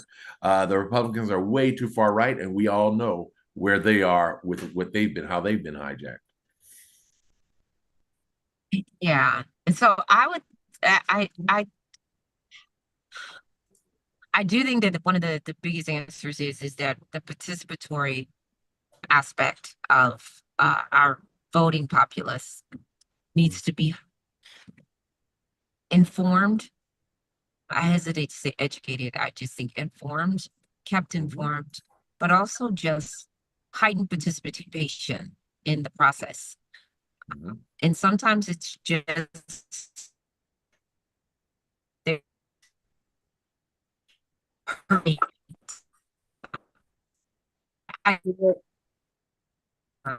You're breaking up, Cheryl.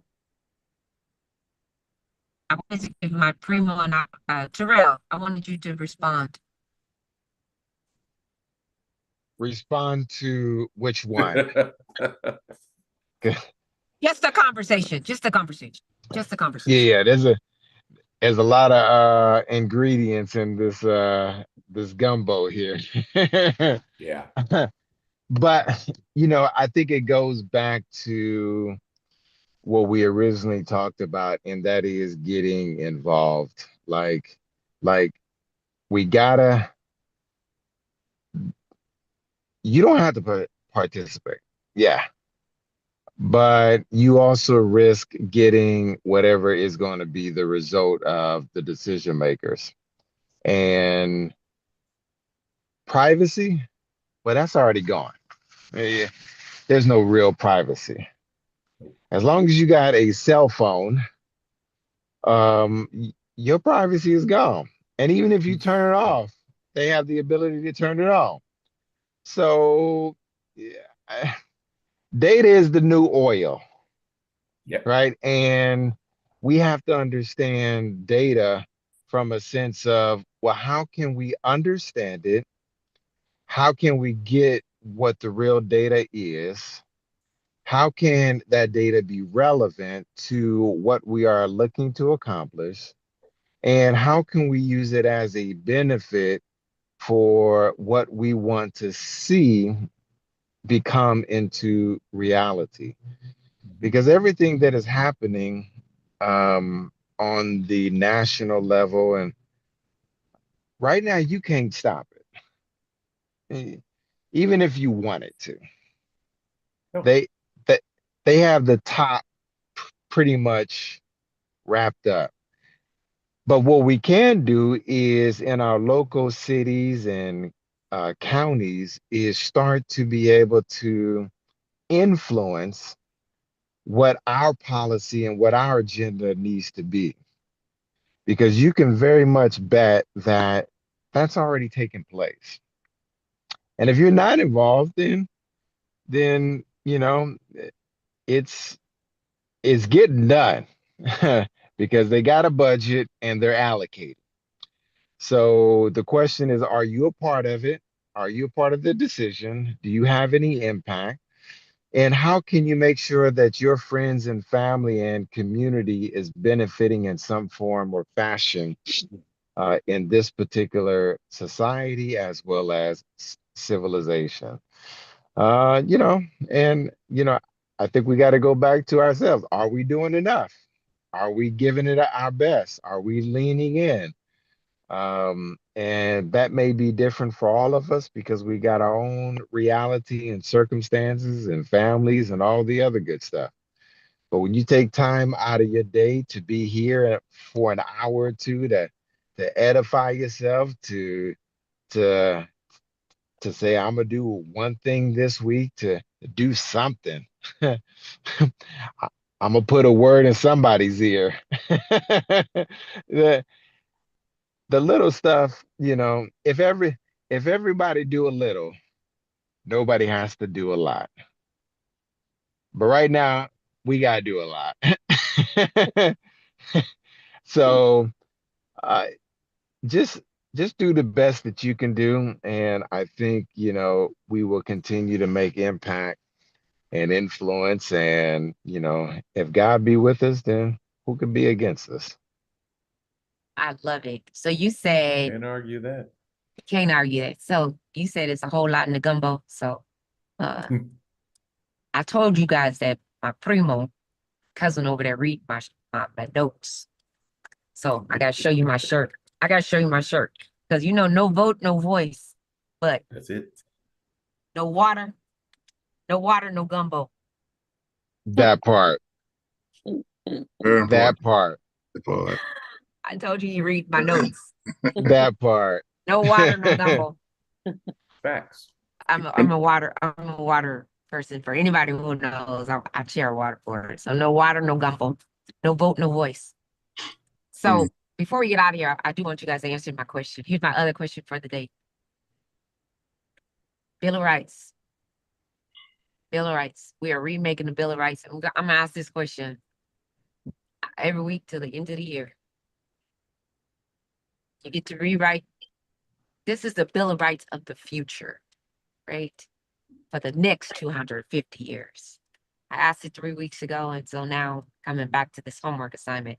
Ishmael, this was the homework assignment. What's your addition? So here's the thing. You can be an addition or it can be a rewrite of one that already exists, but it must include what you are going to do. So what will you do? So it can't just be, oh, I want somebody else to do something.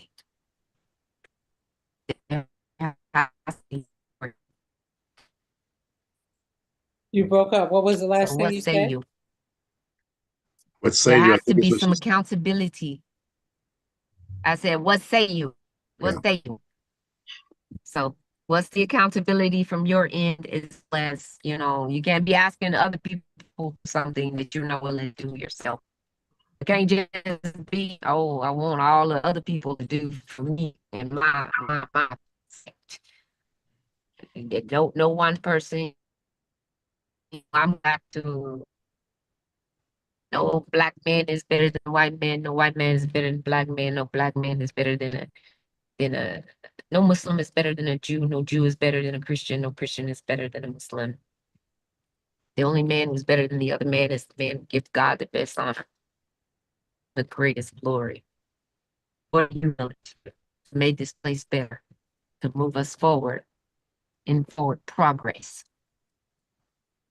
What would your Bill of Rights say is going to move humanity forward? All of humanity, though. Don't be just leaving. So I know at one point we thought some people lived in caves and all of that, Brother Fleming. I wasn't here at that time. That wasn't part of it wasn't part of my history. You see my lovely son? Ain't my son handsome? Ain't he handsome? Look at him. Very. Look at that. Yeah, look at him. That's my twin. That could go for twins. That's what I was about to say. Easily. That's my Easily. twin. Easily. Good You know, looking dude. I know you asked the guest, but can I take 5 seconds to respond to this? And I'm tied into what we did locally recently. Absolutely. We had about Whatever you need to do, bro. we had about 1,200 people at a meeting recently to identify a group, and we named the group for Site Strong. How do we get there? We did about 500 interviews across the county to identify what's your primary concern.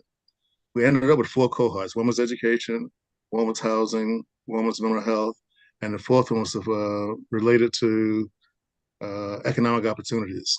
This is a grassroots organization. As part of the IAD development group, some of you may be familiar with that group, but they're very, I would say, root-based or community-based entities do a very good job listening to the people and then recording what they say and then voting on it. So at this meeting, they asked me to say a few words, and I said the following. I said, listen, don't respond to what people call you, respond to what God called you to. So when you hear the expression DEI, think of this, Brother Fleming, divinely established internally. Divinely established internally. That's really who you are as a human being. So don't let others define you. You just work from that premise. Let your energy source come from that.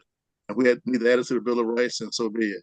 Every human being is divinely established internally and should be regarded as such. That's my 30 seconds. The other cohort was lift every voice and lift every vote, but that's another conversation for another time.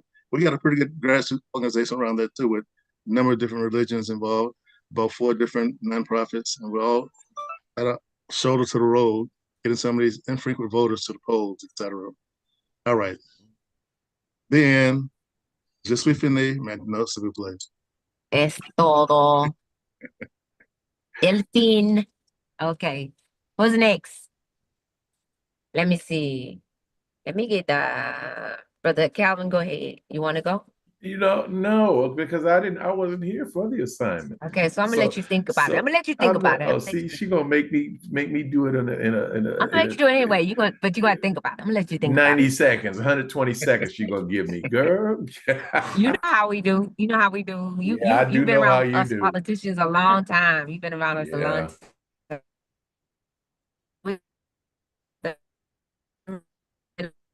Gonna make you wait, but I got you.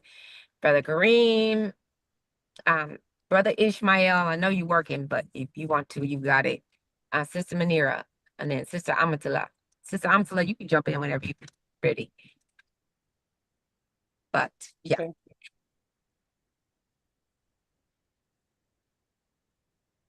But this is how we're closing the show today. What is your right under the Bill of Rights? And Brother Terrell, Primo, we got you. We got you to last because, well, you weren't here.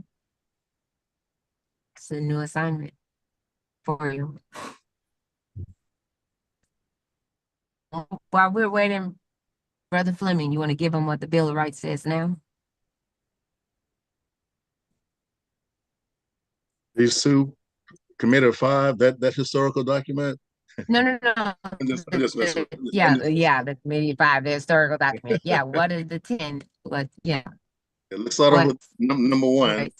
and the 5 components in the First Amendment: freedom of speech, freedom of the press, freedom of religion, freedom of peacefully assemble, and freedom to basically petition the government. I left out one. What did I leave out? The 5 of the press, yes. Did you say freedom to assemble, freedom of press, freedom of speech? Freedom of Did you say religion. religion? Did you Yes, say I said religion. Mm-hmm. Okay, so it's religion, Freedom from unreasonable search abridging and the seizure. of the press or the right of the people peacefully to assemble and to petition the government for a redress of grievances. Yes. And then the freedom, you say, did you say search and seizure? I haven't gotten that The far right. yet. That was just number one. number one. He was just doing number one. 5 elements as a part of number one. Number 2, of course, the freedom of bear arms. No. I want you to do all of them.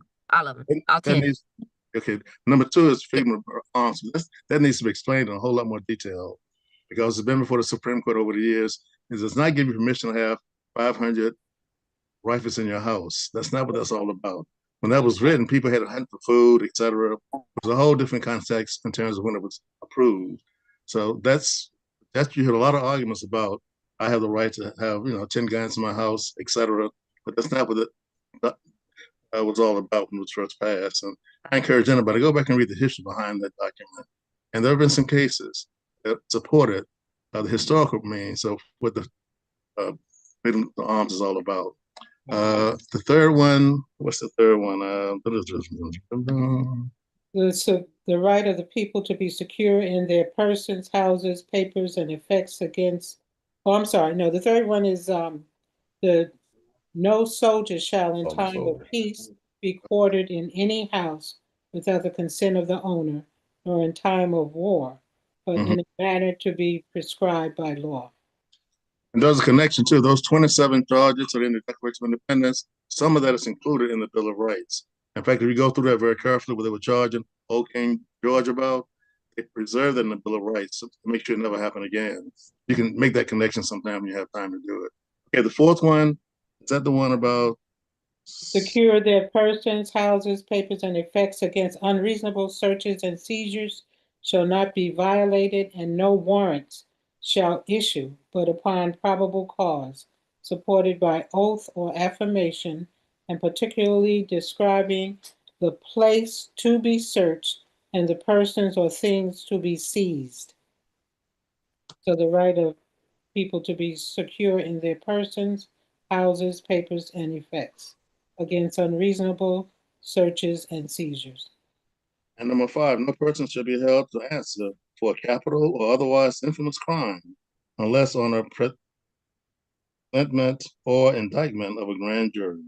except in cases rising in the land or naval bases or in the militia when in actual service in time of war or public danger. Nor shall any person be subject for the same offense, that's one you hear a lot about, to be twice put in jeopardy of life or limb, nor shall be compelled in any criminal case to be a witness against himself, nor be deprived of life, liberty, or property without due process of law, nor shall private property be taken for public use without just compensation. Number 6, in all criminal prosecutions, the accused shall enjoy the right to a speedy and public trial by an impartial jury of the state and district wherein the crime shall have been committed. I'm going to stop right there and go to number 7. In suits at common law, when the value in controversy shall exceed $20, Lord have mercy, that was a lot then, though. The right of trial by jury shall be preserved, and no fact tried by a jury shall be otherwise re-examined in any court of the United States. Moving on, amendment number 8. Excessive bail shall not be required, no excessive fines imposed, no cruel and unusual punishment inflicted. Number 9, the enumeration in the Constitution of certain rights. Wait. On the cruel and unusual punishment. Yes. There's a caveat. What does it say? Go back. Excessive bail shall not be required, no excessive fines imposed, no cruel and unusual punishment inflicted. That's the end of it. Mm-mm. But that one has been fought. That one has been fought over the years. Oh, yes. Right.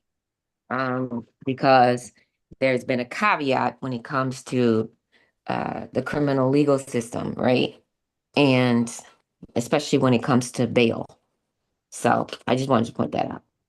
Okay.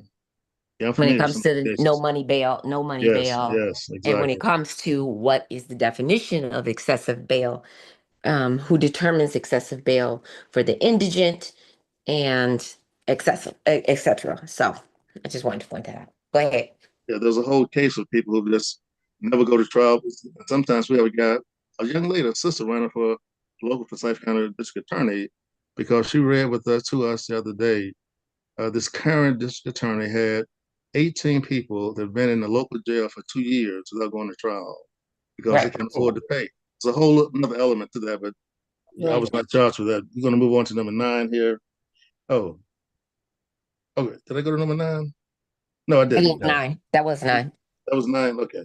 Number 10. No, that was 8. No, That was 8. 8. You have That was 8. 5. Thank you. Number 9, the enumeration and Constitution of certain rights shall not be construed to deny or disparage others retained by the people. And finally, number 10, the powers not delegated to the United States by the Constitution, nor published by it to the states, are reserved to the states respectfully or to the people. And there were actually 12 initially submitted, and only 10 were approved, but we won't go into all those details right now. All right, did I do my homework?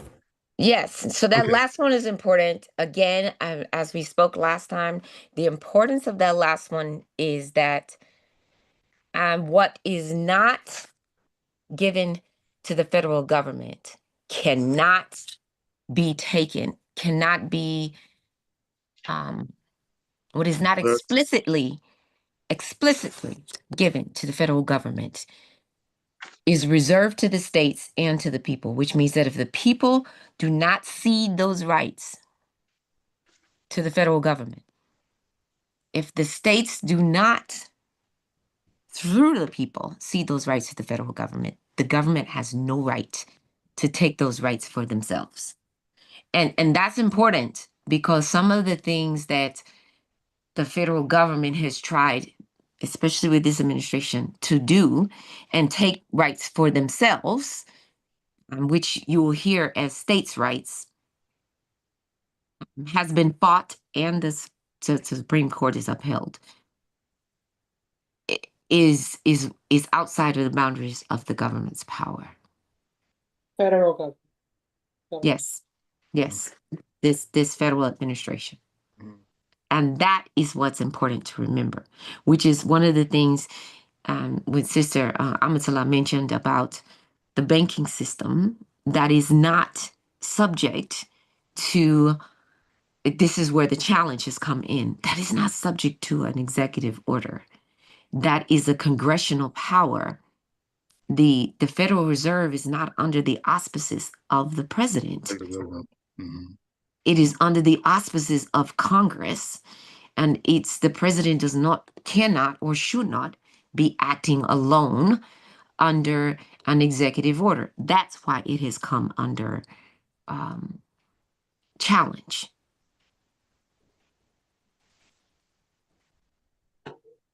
And so, go ahead, Brother I was Fleming. going to say, let's make it a tradition going forward to spotlight something in the Constitution each one of our meetings. I'm saying that because I've been in too many meetings lately, and people don't have the fundamental knowledge. Forget about specific interpretations. Just to know your Constitution, we can spotlight some aspects of it. I was in one group. I said, "Listen, here's your key to the Constitution, P7827C. Remember those lockers you had a long time ago in school? That's just to unlock your Constitution. P for preamble. You got 6 purposes in the why we have a government. 7A, the 7 articles, how your government should work, and 27 changes in those A's. So I'm saying that to say there's a great need, brothers and sisters, to have more explanation of this whole Constitution and how it should work versus what's happening today. If we can agree on doing something, that's not the whole thing, just some part of it going forward. Absolutely. And the other one that I will say that I really appreciate you saying that, the other one that I will highlight is this extreme fear that, and I keep getting these texts. Oh, the Republicans are pushing a bill to allow the current president to do a third term. That's not a congressional power. That is a power that has to be ratified by 2/3 of the states, which requires the American people to ratify it constitutionally. And the fact that people are all up in arms and saying, how can he do that? He's been able to get away with all this other stuff and he can get away with it, is absolutely asinine. And yes, I said that word. It's asinine. That is somebody who doesn't understand not only constitutional law, but your basic civics. It can't be done by a order. It can't be done by an executive order. It can't be done by, it doesn't matter if 7/8 of Congress is aligned with a particular president. It can't be done by Congress. And no Supreme Court can order it. That's not the way the Constitution is written. And the Supreme Court can't rewrite the Constitution in that aspect. It takes a constitutional convention to change the Constitution. That is the way the Constitution is written. And it behooves all of us, each of us. Brother Calvin mentioned it earlier about our responsibility. That's our responsibility to know those rules. Otherwise, you'll fall for anything. You'll fall for anything. And then that kind of emotional response makes it easy to be manipulated. So, we get caught up in the noise. Thank you. Thank you. Get caught up in noise. That's why I love wearing my earplugs. I wear earphones everywhere. You Brother know, Calvin, I wanted to let you speak, and you and Brother Terrell before we get out of here. Go ahead, sir. Well, you challenged me, and the one that Brother Fleming mentioned regarding, and he gave more information on it regarding the bare arms, that I think should be amended to address the challenge that the gun industry, the gun lobby has presented to the American public. We know that our folks are impacted by excess of guns and the easy access to guns and ammunition. I'm not suggesting that should be restricted. That it should.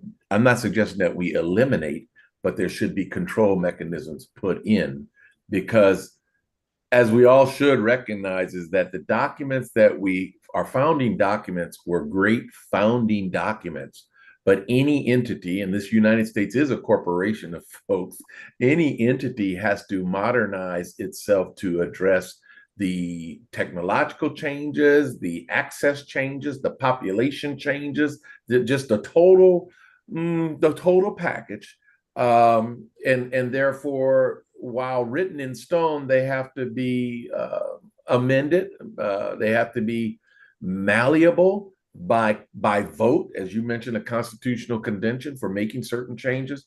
And you know, the arms condition that I see is what has become a standard in America, and that is excess.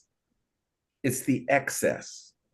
You know, if we recall, and probably many of us, we don't have, excessive number of suits in our closet because we don't need them.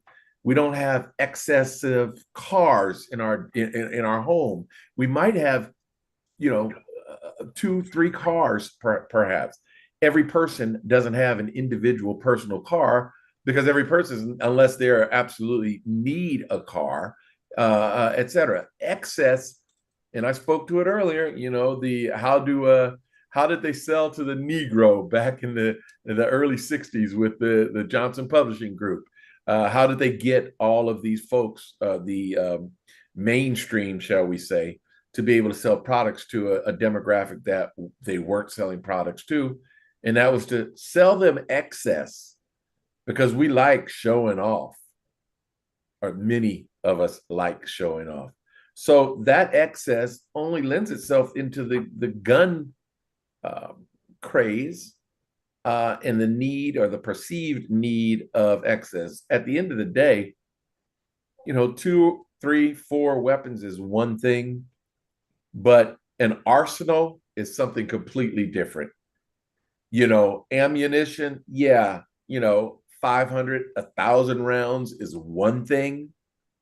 I think it's excessive. But 500 or 1,000 rounds is one thing. But 500,000 rounds, 1,000,000 rounds, that's something different. And we have citizens that, yes, they're trained in the use of their weapon, but there are no controls. There's no guardrails in the system that we have right now. So my thing would be to apply a amendment to the right to bear arms in a restrictive manner that the gun lobby has opposed forever. I like it. And I like the way you couched it. Not as a new right, but as a reformed right.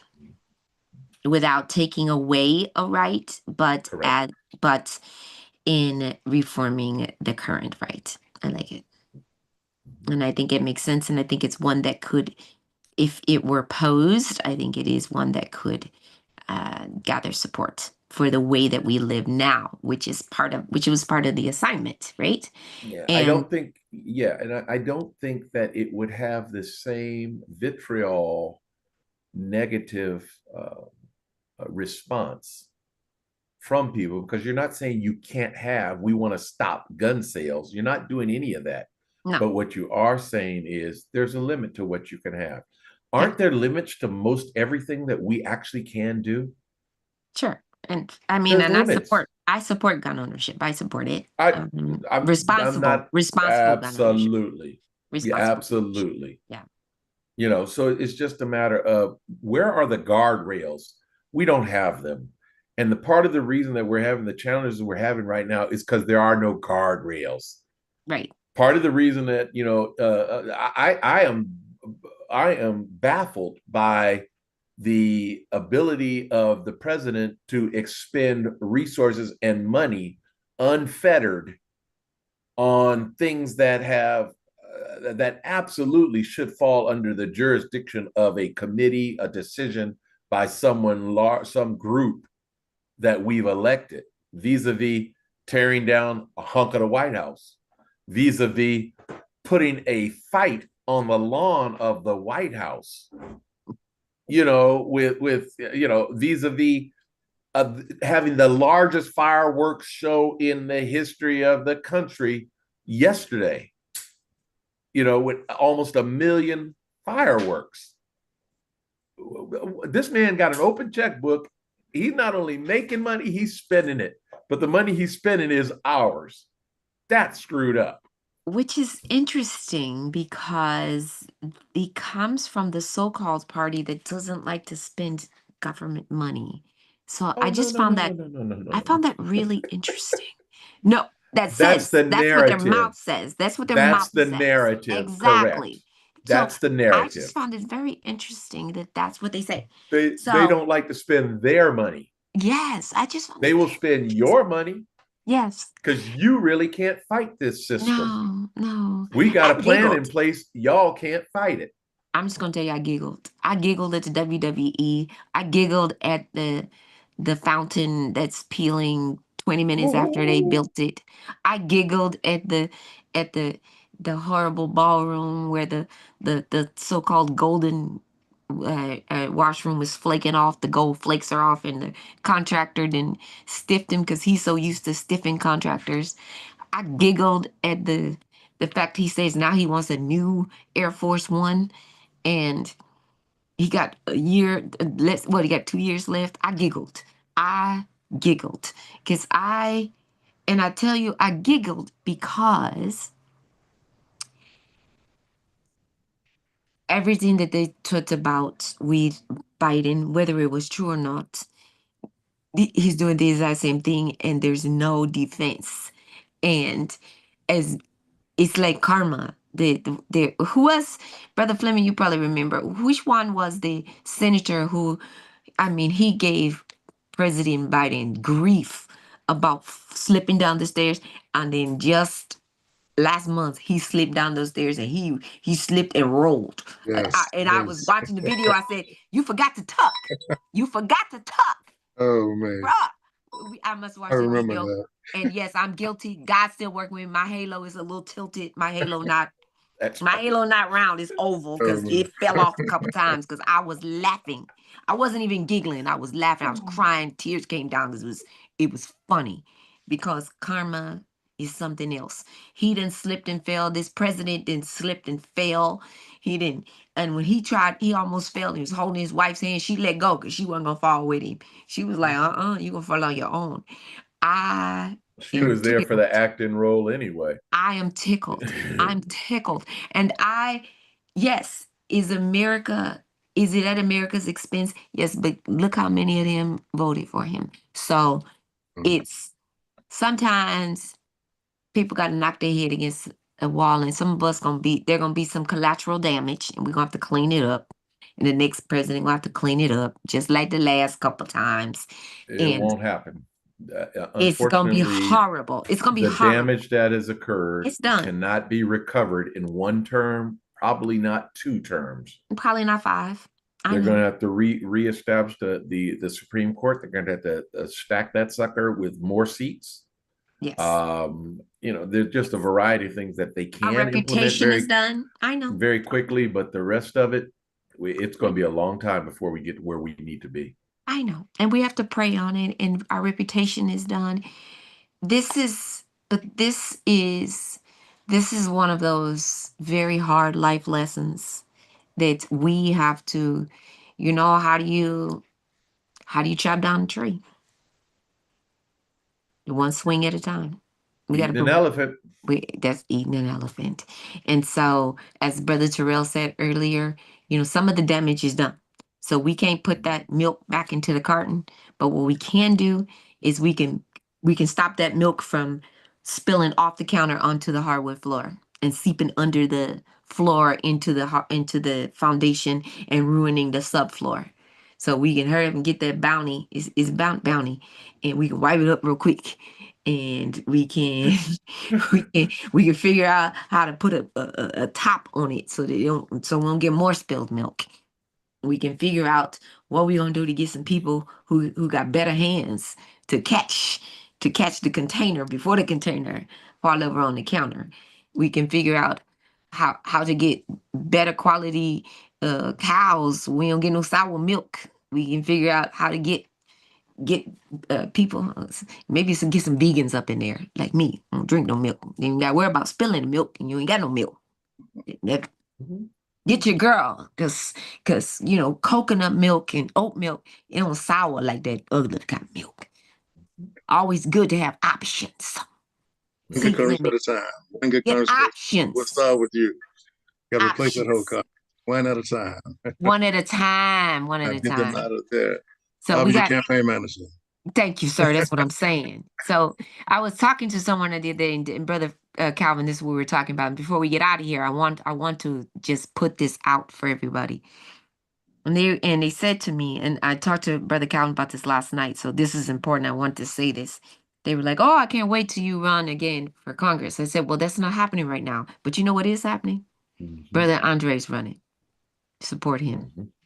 Sister Latifah is running right here in Oakland. Support her. We trying our best to get Sister Aisha in there. Be our first term. Support her. Sister Rashida's running. We support her. We got a lot of good candidates who are running for office. We've got about 6 or 8 of them coming out of the East Coast. Support them. And guess what? They can't run on hopes and dreams. They can't run on, oh, I hope they make it. Hope they dream. It takes money. It takes people on the ground. It takes people making phone calls. It takes votes. All them good wishes, thank you for those. They do need them, some good wishes and prayers and calling and encouragement and all that. All that works, but it takes money. It takes money. It's some good people sitting at home right now after the primaries because they were outspent. And Calvin knows this. The business he runs makes all of the paper collateral. There's a sister right now who was the best candidate for the county superintendent of education. She could not afford the candidate statement. Now, part of her problem was she should have opened her mouth and told us she couldn't afford it, and we probably could have raised the money for it. Now, those county superintendent of education statements cost about $10,000, $12,000. It's expensive. But that one miscalculation and that one inability, she should open her mouth. I'm going to say that first. Well, that's a matter of pride. It is. Pride. You know, the individual, she didn't want to say, hey, I don't have the money. I can't do this on my own. She should have said, you know, one of the things I've been being asked to run for office for many, many years. And I have refused. I have a significant influence without being an elected official. You do. And I can go on either side of the argument. And frankly, I can break down the argument very well. It's just a gift. My response is always, if you want me to run for office, give me $100 check. That's right. You mentioned, hey, just 25. Hey, I'll take the $25 check. That's right. Everybody wants you to do and will tell you how to do, but few of them will actually support you in doing. That's right. Brother Fleming. That's where we are. And that's where the breakdown is coming. And I'm very disappointed, quite candidly, in our traditional churches, because the pastors, again, as I said earlier, have been compromised. Their systems have been compromised. They used to be able to lead the charge. Nowadays, they're sit back quietly because they don't want to be one. They're afraid to be ostracized by somebody, as opposed to understanding that you're in the position you're in to shepherd people to the right thing. Yeah. And you're not doing that. You're actually you're abdicating your responsibility as a pastor to your community by not giving them guidance.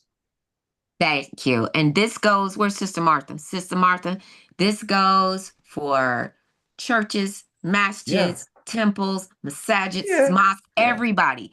And the one thing I see, look, by saying donate to this community, that doesn't mean that we're saying don't do your tithing, don't do your sadaqah. It means it's actually a form of sadaqah to make sure that you get people elected who are going to do well in your community. So I think that that's one thing that we need to be clear on. Brother Fleming, you and I have had this conversation about, especially people who are supporting us in running for office and that kind of thing. It's disappointing that people don't see that where that ties in, right? And so I think that's another thing that we need to talk about too with CWSC and Muslim 360 is how we get people to see that tie in, and especially when we're running these, trying to make sure we have that political power and political influence. Sister Martha, go ahead. I saw your hand up. Go ahead. You're on mute. Yes, and perhaps this, I don't know if this is the time to say share, but we've been, well, recently made a comment in reference to owning land, as we were talking about finances earlier. I love that whole picture. I'm going to re-listen to this. But owning the land versus being a renter and the building that you're in, and you're imposing that. I mean, here it is 2026, and that's a threat that if you've been renting for 50 years and wondering why monies can't go any further than that building. Absolutely. Alhamdulillah. Absolutely. Oh, I love that conversation. Let's have that conversation too. Brother Calvin, I'm bring you back. Let's have that conversation too. Because that conversation, that's a good conversation. Sister Amatullah, go I think ahead. in terms of compromise of religious leaders being compromised, I think the whole 501c3 Yes. issue, they have a fear of losing that designation, which would upset their apple cart. So all of that. But again, that is perhaps a level of lack of knowledge of other vehicles, 501c4, that can exist in your community to be able to give you more latitude in what you say or do or whatever. So That's Let true. me ask you a again, question, that's the sister. part. Let me ask you a question on that. Because we see some of these same pastors go to the president's roundtable discussion and accept money from an As administration. as an individual. No, they accept it and then go back and tell their congregation, their whatever, especially during election time, they make it known, right? Or they do the flashy, what do you call it, Calvin? The photo op, and even if it's not like explicit, it's implicit that they are supporting this administration. So they weren't concerned about that 501c3 when they was in there having lunch and brunch and accepting this check Well, and supporting that. That's a whole different issue that I'm talking about. I know. Yeah. You know, Go ahead, the Calvin. mass shit is not going to say, okay, we support Calvin Harrell, next mayor of El Cerrito or whatever. Okay. Or we're going to have him to come in and he's going to talk, but we're not going to invite any Republicans. They can't, the 501c3, they're limited in being able to do that. They have more Yeah. latitude than Yeah. 501c4. Now, what you're talking about is someone getting the shine on, you know, they get in the spotlight. Oh, I was at the president's luncheon, and I'm a part of his religious council. I saw on, people should look, there's a YouTube video. What was the name of that preacher? Maybe it was, I forgot. But he called out the woman that is the president's religious advisor. I mean, this preacher, he called her a heretic. Everything. And I don't know what Bible she's reading and everything. If I was her, I would just be too ashamed to come out in the public the next day or talk about I'm a Christian, because I mean, and he has a big congregation too. Apparently, he's a big. But it was around the time of the whole um, that picture where he, you know, it implied he was Jesus, or you know, Oh, Are we hit it with yeah, it? that it was around that time. But yeah, I think um, there are ways, you know, we know that there are loopholes, and lawyers and politicians are great at finding the loopholes around the way you can get, whether it's money or whether it's uh, more influence in a particular area or more resources that come Yeah. to the Department of Education or whatever. But I think that is a fear of, you know, because they have a lot more to lose if they lose that 501c3 personally, they have a lot more to lose. So Sure. just Yeah, I get it. I get it. Yeah. Go ahead, Calvin. No, I don't really have anything to add to that. Fear is the biggest challenge that we have. Remember what I talked about, the fear of working collaboratively, the fear of, yes, there are loopholes. You can learn the loopholes and figure out how to use them to the advantage of you and your people. Right. The fear. We have been taught morally, spiritually, and otherwise to conform.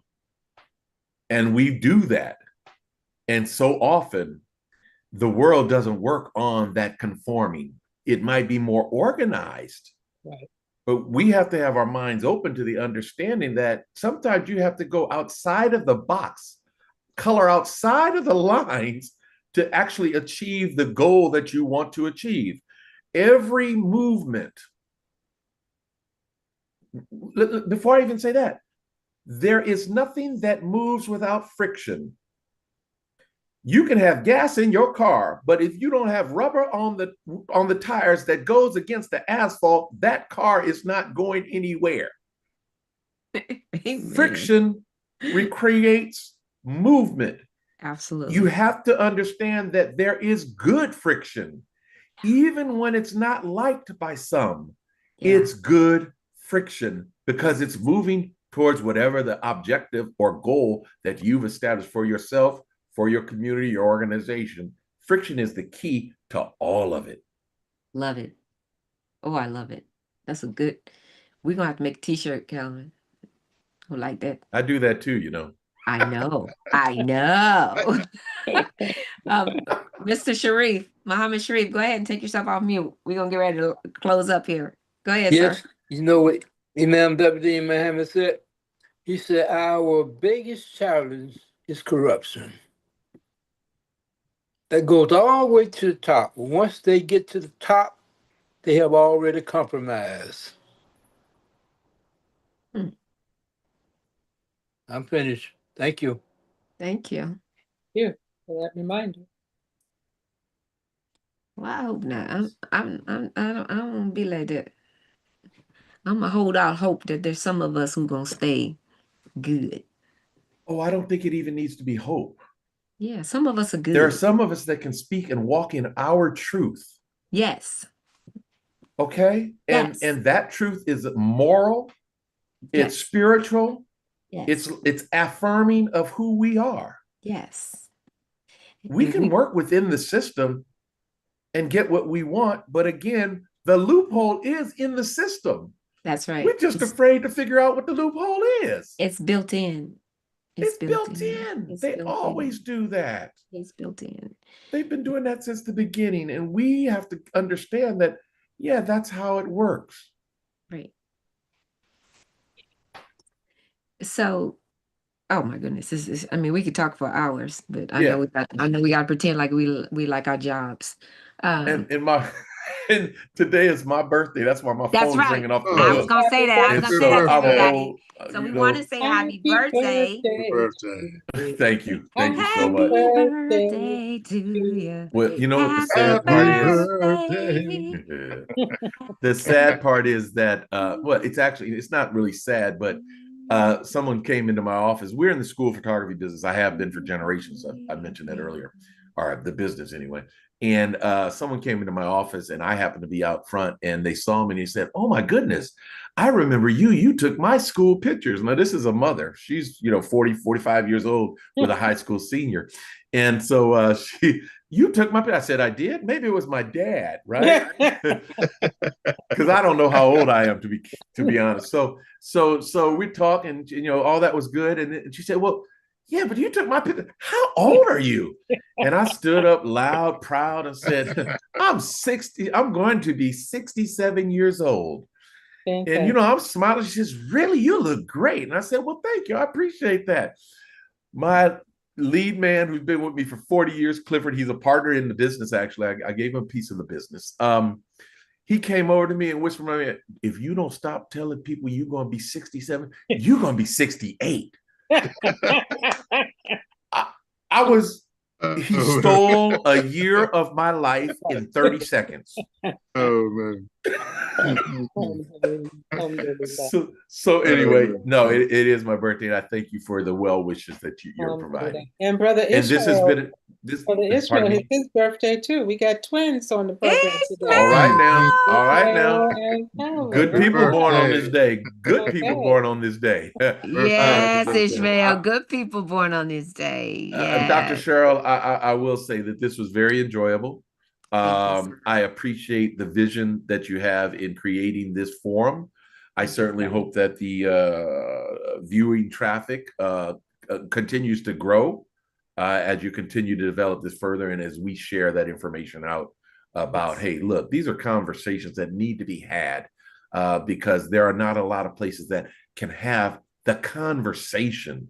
You can have oppositional perspectives presented in a respectful manner and move the ball forward all the time. Remember, I talked about being closer to the center. You can't be so opinionated that you're far either side of any argument because you close yourself off to the mental, you don't have the mental agility to understand what's actually transpiring and to have the ability to change your position based on information that you continue to get because we're fed so much information. So I want to thank you for the opportunity to share with you today whatever insights I was able to provide. I hope they were valuable. And I look forward to you making a call again one day in the future. Absolutely, sir. I love it. And as always, I appreciate you. We have a symbiotic relationship. We love working together. We love this premise of operating with humility over pride or ego. And it goes a long way. And there's I one will, also that you missed. Which one? Community. Thank you, and sir. I think that the players at this card table that we have on screen right now, and many of the people that are listening are concerned about the community, the entire diaspora Absolutely. of our community, and what we need to do to help bring about education and knowledge so that people can continue to thrive or to advance. So those aren't thriving will come to that table and thrive as well. And I think that's so critical to all of us. It really is. And so as we close out, Sister Amatullah, do you have any final thoughts? And Brother Fleming, any final thoughts? No, I'll pass it on to, I've spoken quite a bit, and Brother Fleming, he didn't get that much time in. So let him never say that I deprived him of his 5 seconds. She ceded to you. Oh boy, Our regular viewers will know about the Fleming. 30 seconds, please. The love for my sisters cannot be duplicated anywhere. That's right. Nothing but love, nothing but love. Well, listen, we'll make it 3 seconds today. I was involved in a long conversation yesterday on New World Patriotism Day with some MAVA people. MAVA stands for Muslim American Veterans Association. There are about 17 chapters around the country. And they were talking about how Imam Muhammad was really the initiator of the whole concept of New World patriotism. What we focused in was on the 2 words, New World. And what does that mean for us going forward? It can't be the same old sugar. It has to be something different, a different, what's that, New Orleans gumbo? Yes, a different gumbo going forward. But keep in mind that it was initiated by a visionary who saw the need for us to come together as a community. And I conclude that the word community has 2 parts in it. If you hear it closely, it's come to unity. So let's keep that in focus going forward. Thank you for the program. Again, I apologize. I had some other local duties to take care of this morning. But I have never heard that combination, and that is phenomenal. I appreciate that. Thank you. Come to unity. Right. Wow. Thank you. Yeah. Thank you so much. I want, Brother Calvin, you have any last words before I speak? I done talked a lot. You know that. Well, I want to tell you all that, listen, the shape of the battles may change, but our mission to create a community, as Brother Fleming so eloquently put it, where we all come to unity, that mission doesn't change. It hasn't changed. Yep. That the progress that we need to see, it's never come from one election, and it doesn't come from one fight. It comes from when we as a people, we refuse to give up, and we continue investing in that progress, even when the road is difficult, even when the challenges are hard, even when it seems that we are not seen. Whenever the public, the community senses a loss of its rights, or that it's been treated in a way that's contra to its humanity, the answer must be an increase in public resistance, not a retreat. We have to use our own sense of humanity. That must be the witness, and that must be the instigator to gaining back what we think we've lost. Our hope must be the instigator. Our hope must be the initiator to gaining back what we think we've lost.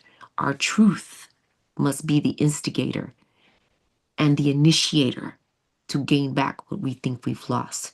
And our protest must be the initiator and the instigator to gain back what we think we've lost. My motto has been, and it continues to be, that we need to focus on the fix, not just the fight. We can't keep just fighting.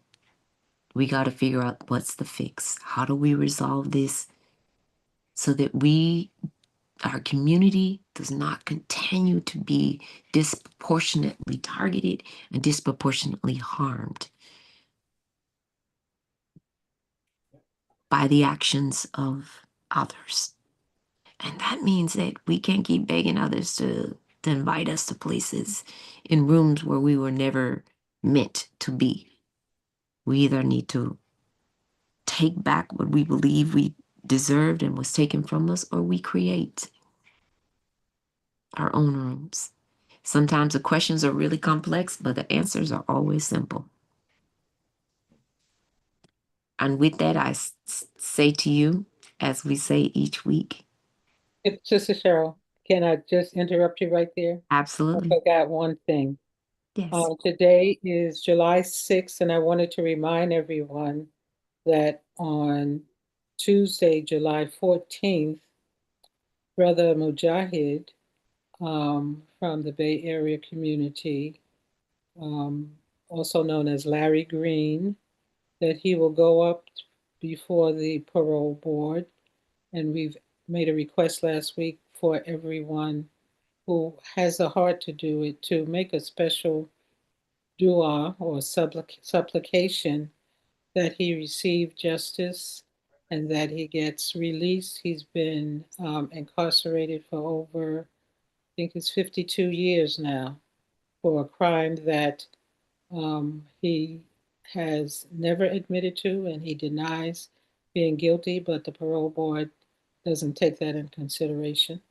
But they were forced to go back to give him another hearing because of a habeas petition that his lawyers filed based on the way that they ruled the last time.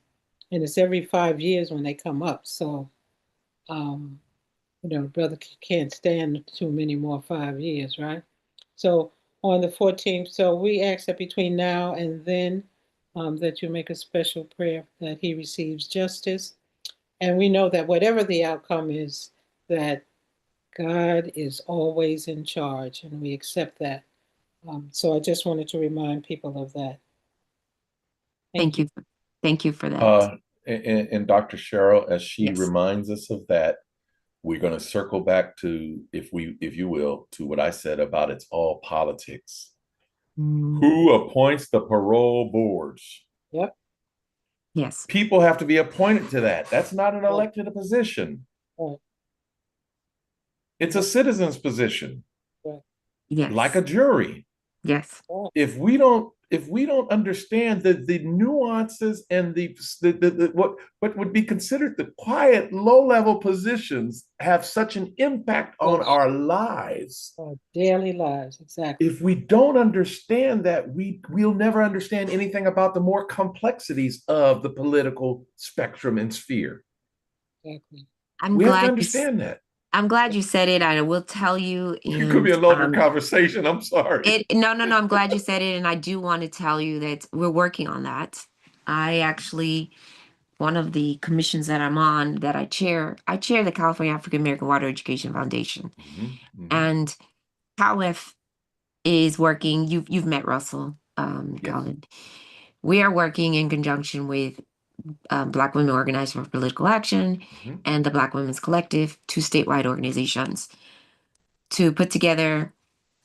CAWF is taking the lead, and to put together a database of people who are qualified to be appointed to commissions here in California once our new governor, which will likely be Javier Becerra.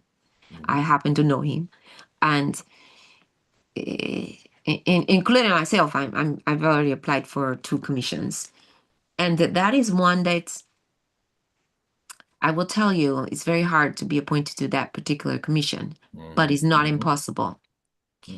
But enough of us don't apply to these commission positions.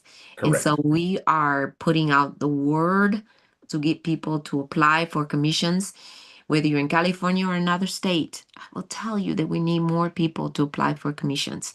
We need people to apply for the redistricting commissions for the next census, which is occurring, quite frankly, at the end of this year for the midterm, for the 28 presidential, and also for the 2030 census.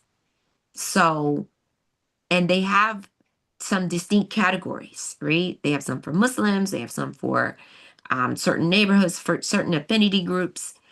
So instead of complaining, what did I say earlier? Your challenge is, what can we do to I've been writing, I told you last week, I've been writing an article. I gave you guys an assignment to look up Langston Hughes' poem, the one that I read last week about Make America America Again. And one of the things in there is, look, this is our time. What it's going to look like 250 years from now? What's this next 250 years going to look like? So this is a time to look at America, United States, and say, how do we rebuild our hope? Not on institutions, not on politicians, but the foundation of this country is built on us, the people. And so to participate in that process, if it's not you, then nominate someone else that you know who will be good on a commission, on a board, whatever it is. Just think about it. There's like 200 or 300 of them just in California. But we have to be participatory in this country instead of thinking that it belongs to someone else. Yes, there's a lot of it that you might not like, but there's a millions of things about it that is fundamentally that you should like. But your ancestors built this country. We built this country. And we can't let cynicism or sarcasm or negativity or the fact that it's something that you don't like rob you of the opportunity to take your portion of it. I don't remember the exact quote, but I like the quote from Imam Muhammad that talks about that we're shareholders in this country. I like the quote from Muhammad Ali that says, you know, I'm your worst nightmare because I'm I'm the black man who owns this country too.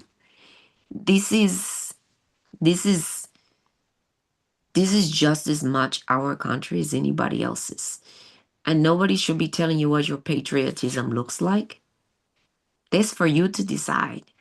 But I can tell you what it doesn't look like. It doesn't look like lying down and crying, like when we were little, crying uncle and saying, I give up, and you have it. That's the same thing as when somebody tells you go back to Africa. It's the very same thing. You Go back just to gave where you came from. Go back you to where you yeah, go came back to where you came from. You make it easy for from. them. You make it easy for people when you give up, because now you let someone else win. And why are we letting somebody else have what you worked for, what your ancestors worked for, what people died for? They didn't just die for you to vote. They died for you to own your share of this country. They shed blood, sweat, tears. Wombs were broken. People gave up, sacrificed a lot for you to own your share of this country. It was more than that ballot box. We always talk about that ballot box. It was more than that. So you owe it. We all do. This is our country. If they want to talk about something, talk about go back, they can go back. We can stay here. Like my grandmother used to say, especially anybody from the South, you should know this. You need to walk like the ground owes you something. You need to walk like the sun and the trees and the earth knows that you are covered and you are blessed, that you are the people who belong here, because we do, instead of giving it up and sacrificing that. And that just is a reminder that we have unfinished business. This country has unfinished business. It's not perfect. There's no nation that's perfect, but this country is also very young comparatively to other nations. It's very young, and it has a lot of work to do, but it requires all of us to do the work, and it requires all of us to use that steel back that we have. Listen, this satin exterior is lined in steel. Nothing they can do. You can't break me. My son and I talked about this. He said, I understand why people don't want to celebrate. Nobody's celebrating. I'm not celebrating, the negative. But the thing I'm celebrating is we're still here. Everything you did trying to break us didn't work. We're still here. And you're still trying to imitate us. We're still here. Now what? Yeah. It's basically, is that all you got? Es todo? We're still here. You can't break us.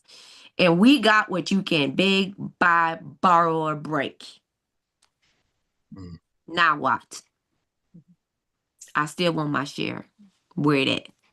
After you finish all of that, where it at? I'm still coming at you. I'm still coming after my share.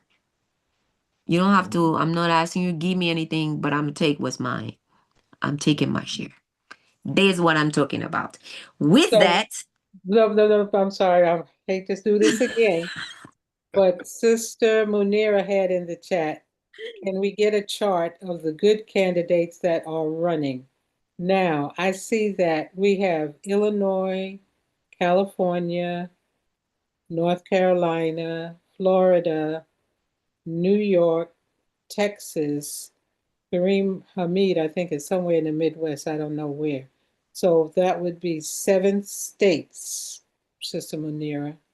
If we just deal with the people who are on the call on the Zoom right now. Maybe that's something, Fleming, Cheryl, and we need to look at putting together a chart for those 7 states. yeah, let's talk offline, because there's also Michigan, Colorado. There's quite a few in those states that aren't online that have some candidates running that I know about that made it past the primaries. Arizona Okay. too. We have In a Arizona. network. In Arizona. Yeah, You're Oh, right. Tolman and I Michigan, working on the another brother El list. Said in Michigan. Okay. Yeah, and the sister Avila Sister Avila made it out of Arizona. Okay. So that's one thing. And then the other thing is maybe a list of the commissions in whatever states we do, the commissions that exist in that state that people could apply for. Just a suggestion. It'll be easier for us to give a link, because there's a lot of commissions. Yes. Okay, There's well, a we lot of can link commissions in every state. whatever we need to do so Yes. that people get access to the information. Yeah, we have one link on our website for ATGG. This is a little example. I'm rolling off of the Ethics and Qualifications Board for the state of North Carolina for code officials. I've been there 6 years. It's a state appointment of a commission. But I'm looking desperately for someone. Me too. And you have to shake the britches all the time to convince people to first put the name in the hat. Well, But talk to the sister we had on with the brother from Brother Wahid. Wahid, and the sister's name is his sister-in-law from New York. She has the leadership group.